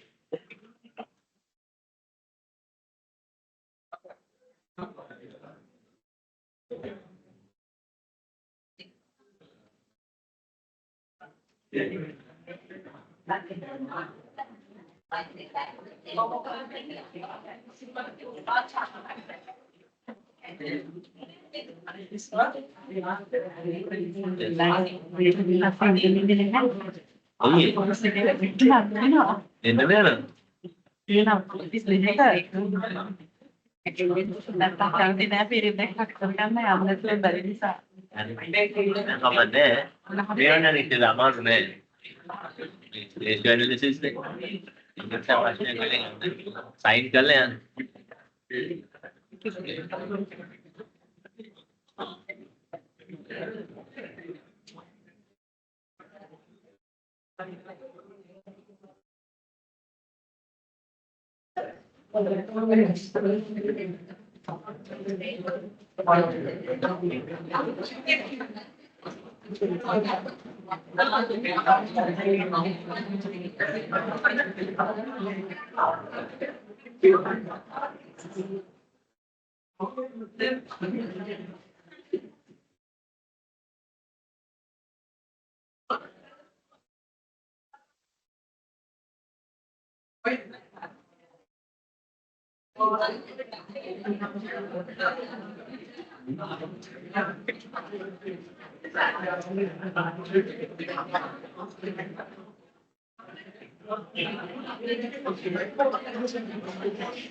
අපි කැම්පියර් කරන්න ඕනේ. දැන් බලන්න අපි කතා කරන්නේ කියුමුලේටර්.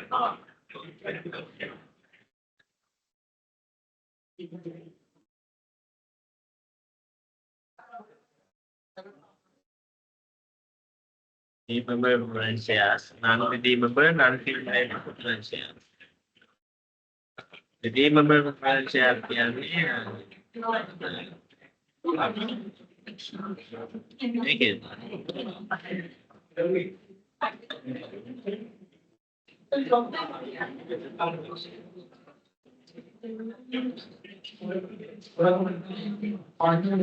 accumulated preference shares ඒකේ මේ accumulated preference shares කියන්නේ ඒක liability එකක් වගේ. එතෙන්දී ඊට පස්සේ දැන් profit after tax හොයද්දී ඒක already අඩු වෙලානේ කියන්නේ. ඒක cumulative preference shares කියන්නේ හැම වෙලේම අපි මේ පාර ගෙවන්න කියනවා නම් දෙයක්. අපි profit උනත් loss උනත් අනිවාර්යෙන්ම ගෙවන්න. පෙට්‍රෝල් loss උනත් අනිවාර්යෙන්ම ගෙවන්න. cumulative trading ගෙවන්න. ඒකට ඒවා අනිකර liability එකක් වගේ.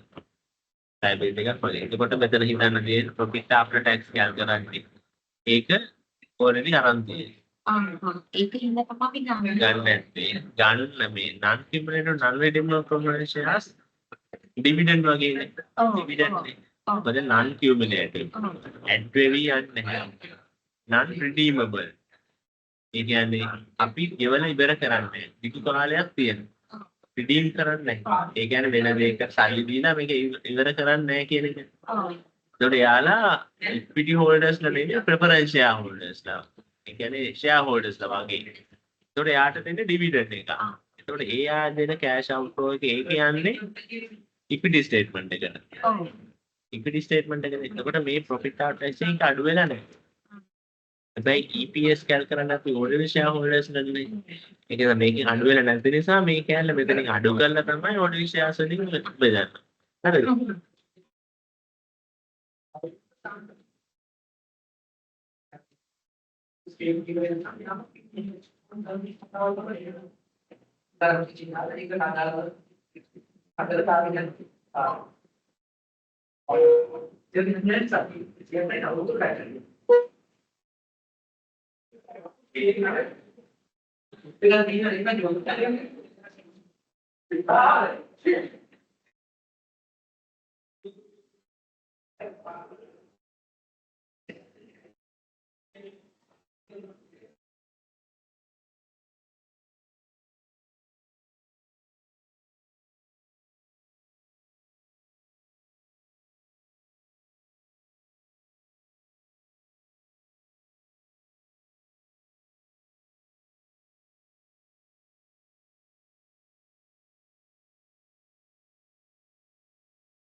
Oh, even the building was run for less than a week.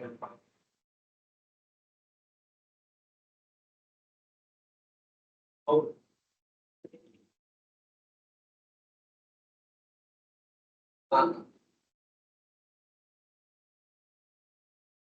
oh.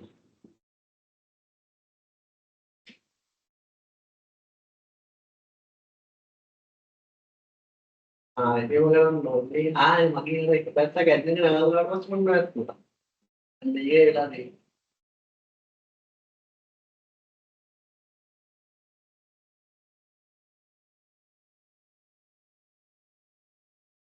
Hari-hari mau bangun apa hari?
Hello.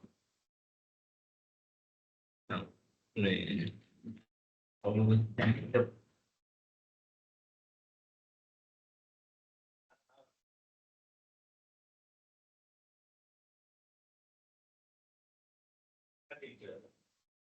là gì? Là quay của tôi.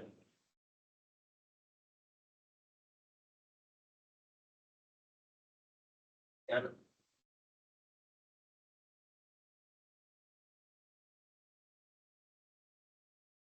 cái đó thì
சொந்தமா business பண்ணிட்டு இருக்கக்கூடிய நிறைய பேர் நம்மள மாதிரிதாங்க.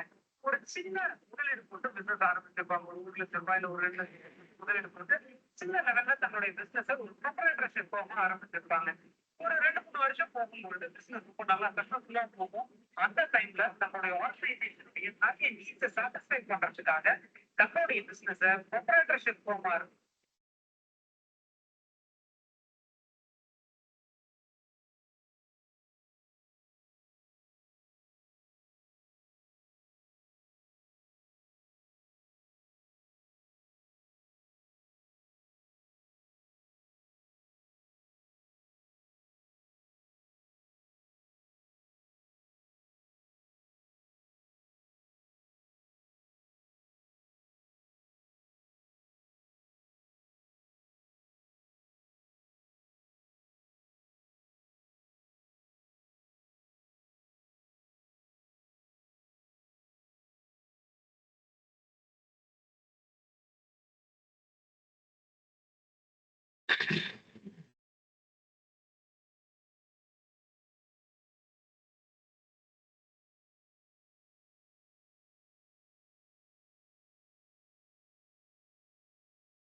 So then we are discussing about current ratios.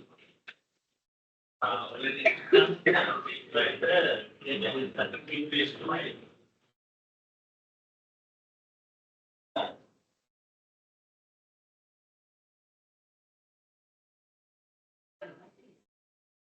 Right.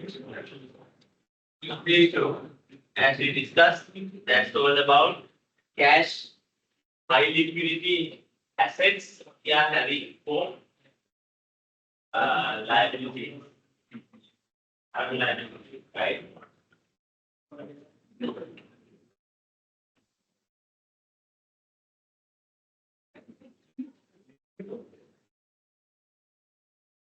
If you are having, as I said, if you are having high quick ratio,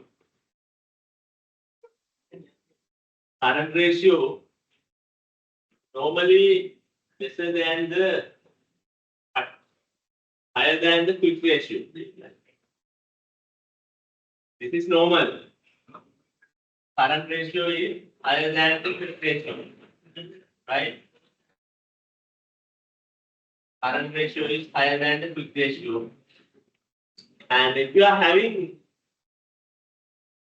a significant gap, normally this is higher. If you are having significant gap between current ratio and the quick ratio, it means that you are having significant inventory balance in your organization. Why? The difference only is the inventory. That's what we discussed before the lunch break. Hope you are giving the focus. You do some maths quickly. Because after having lunch, you are ready to sleep well now. Right. So then we are moving to some other ratios.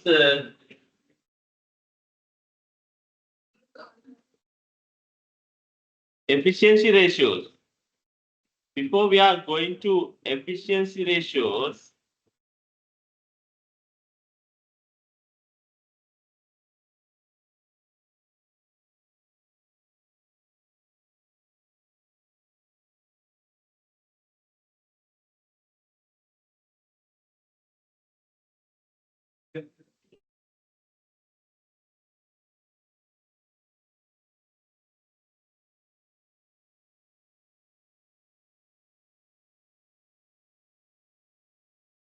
yeah, here we have efficiency ratio.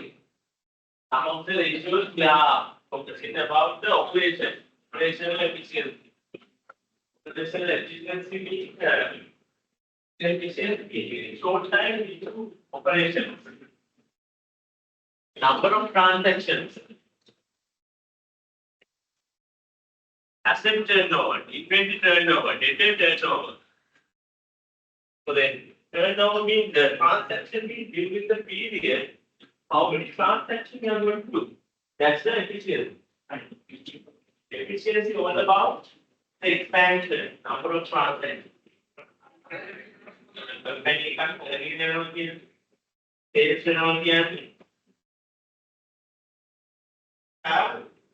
Transaction, number of transactions will be high. For the year, efficiency means that individually what you mean by efficiency. Within a short time, you can deliver more. That's all about efficiency.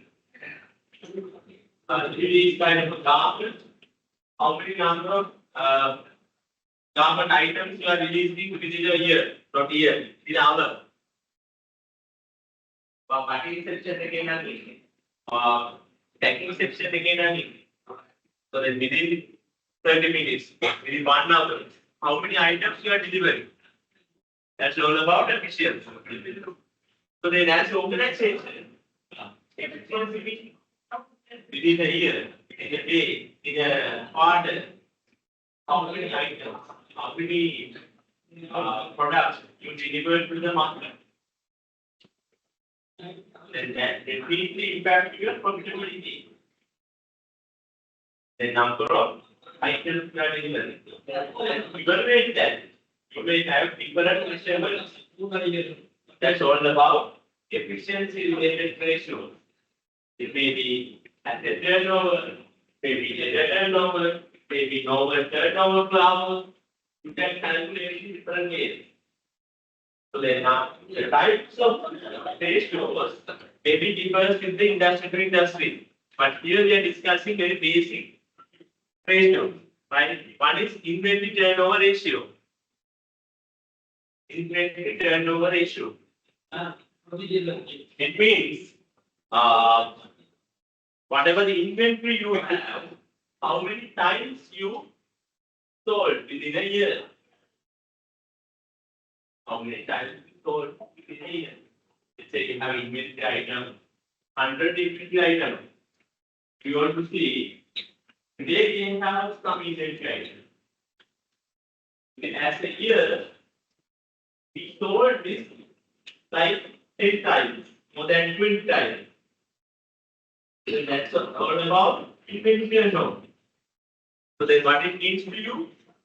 How many times it will turn over? It will roll out, will transfer to the customer within a year. That's about inventory turnover ratio. So then normally we are getting cost of goods sold. Cost of goods sold divided by inventory. Maybe average inventory. So inventory different.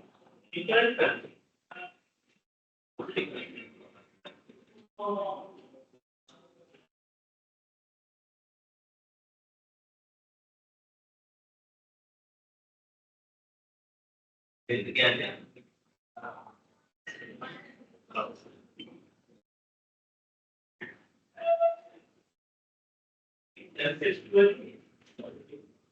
That's it. But definition first of all,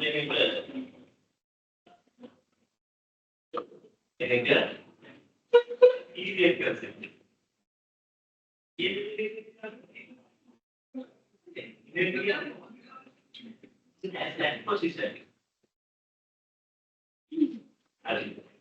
Yes. Most of sales be for the medium currency. Yeah, getting from the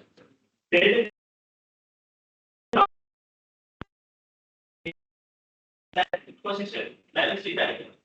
So then we are dividing for the medium position by using the asset position. So then denominator and numerator are two different values. So then we need to get a reasonable number. So that what we have to do. So then we are getting average inventory. Average inventory. So average is as average, how many number of inventory items we had during the period. Otherwise, it will reflect kind of answer we can't compare. So let's say we are having very volatile inventory position as organization. Volatile inventory position means different month, different inventory position. So then January, February, September, October, different month, two different number of inventory items. As average, we are getting different number. So then January number totally reverse in the December number. you may have significant amount of inventory. If it is so, what you have to do is you have to get the monthly average. So the simple average. Simple average can be opening inventory plus direct inventory divided by 2. It means that the average inventory level in the organization. Average inventory level becomes with the cost of goods sold. Cost of goods sold divided by average inventory. Right. Okay, one word. And here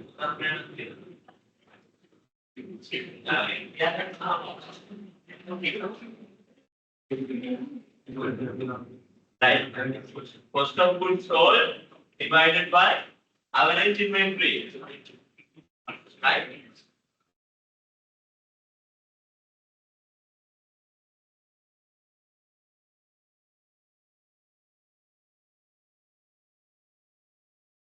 Then that is inventory holding period.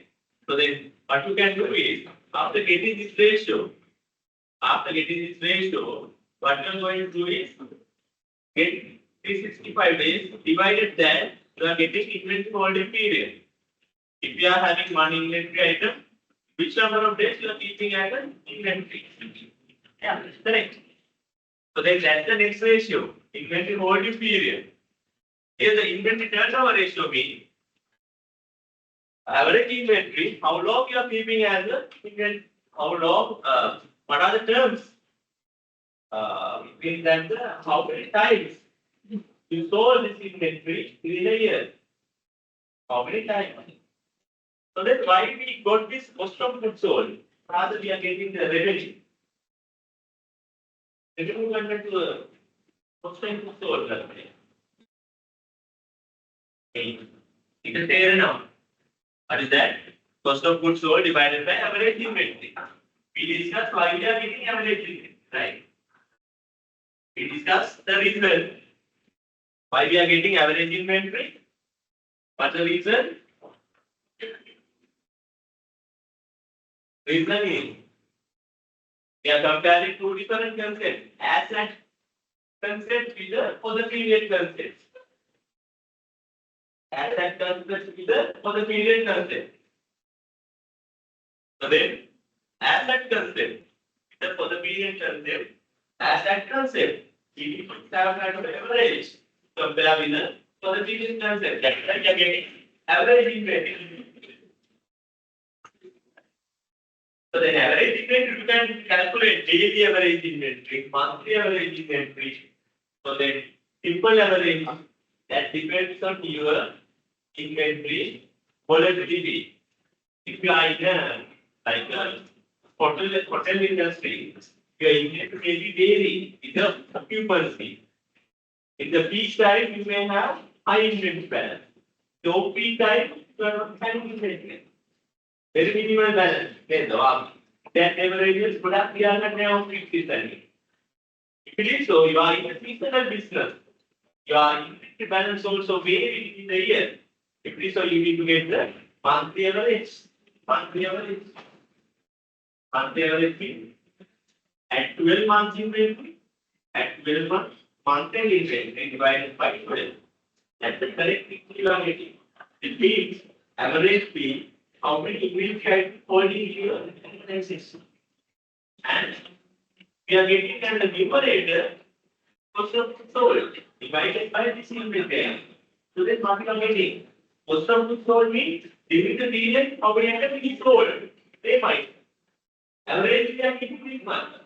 And then divided by that, numerator by the denominator you are getting. How many times you turn over this inventory item within a year? How many times you sell this inventory item within a year? But that was there only. I have to get the sales customer. Sales customer.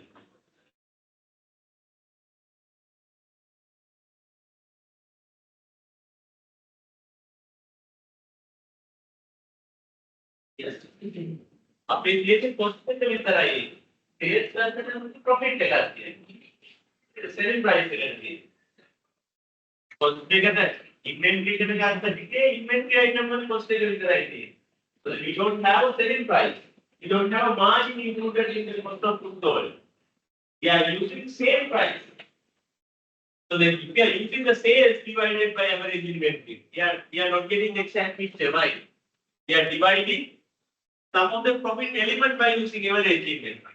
So then what you have to do? We have to get the cost of goods sold. The same figures are in same price. Right? If you are getting answer 1, what do you mean by that? Oh, can it be 0.5? 0.5? What do you mean by that? එක වෙන්න පුළුවන්. එහෙම වෙන්න පුළුවන්. නේද? ඔයා හදන්නේ මොනවද? ඔයා මේ දැන් ඔයා බෝඩ් එකක් කරන්නේ. අවුරුද්දකට එක බෝඩ් එකයි හදන්නේ. එක බෝඩ් එකක් හදලා විකුණන එක බෝඩ් එකක් හදලා ගමන්. දැන් හදන්නේ cost of goods sold වලදී එක බෝඩ් එකයි. 1 divided by 1. හදපු එක බෝඩ් එකක් තියෙනවා. බෝඩ් එකයි හදලා තියෙන්නේ. ඉතින් අපි ගුණ එකක් තියෙනවා. 1 divided by 1. Yes, the unit turnover is very less. But we mean by less than one figure. Again, the numerator, the denominator is a higher value. Average inventory. The sold value is very less. It means that you are getting 0.5 figure. So then this is inventory less than the sold good item. Sold items is less than the higher, less than the inventory item. That's not a good position, right? Likewise, you can interpret this. So then always we are trying to have high number, high turnover. High turnover means you are getting cash. You are getting cash. You are converting cash. You are converting inventory to cash in a higher rate.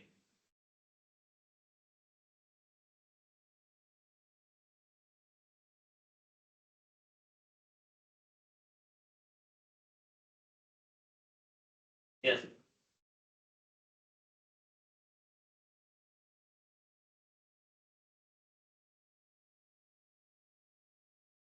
That's about inventory turnover ratio. You need to calculate it.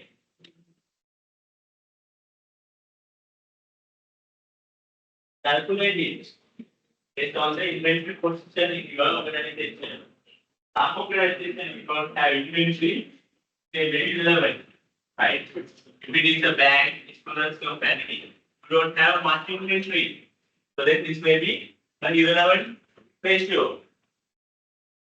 Okay. So then we are moving to inventory holding period. Inventory holding period. Inventory holding period.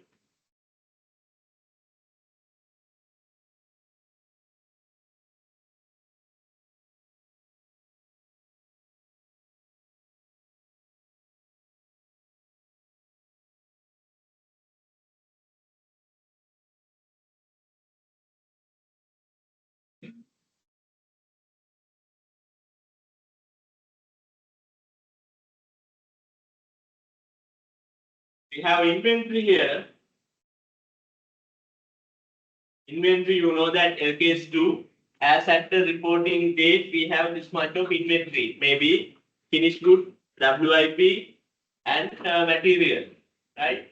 As at the reporting date, this much we have inventory.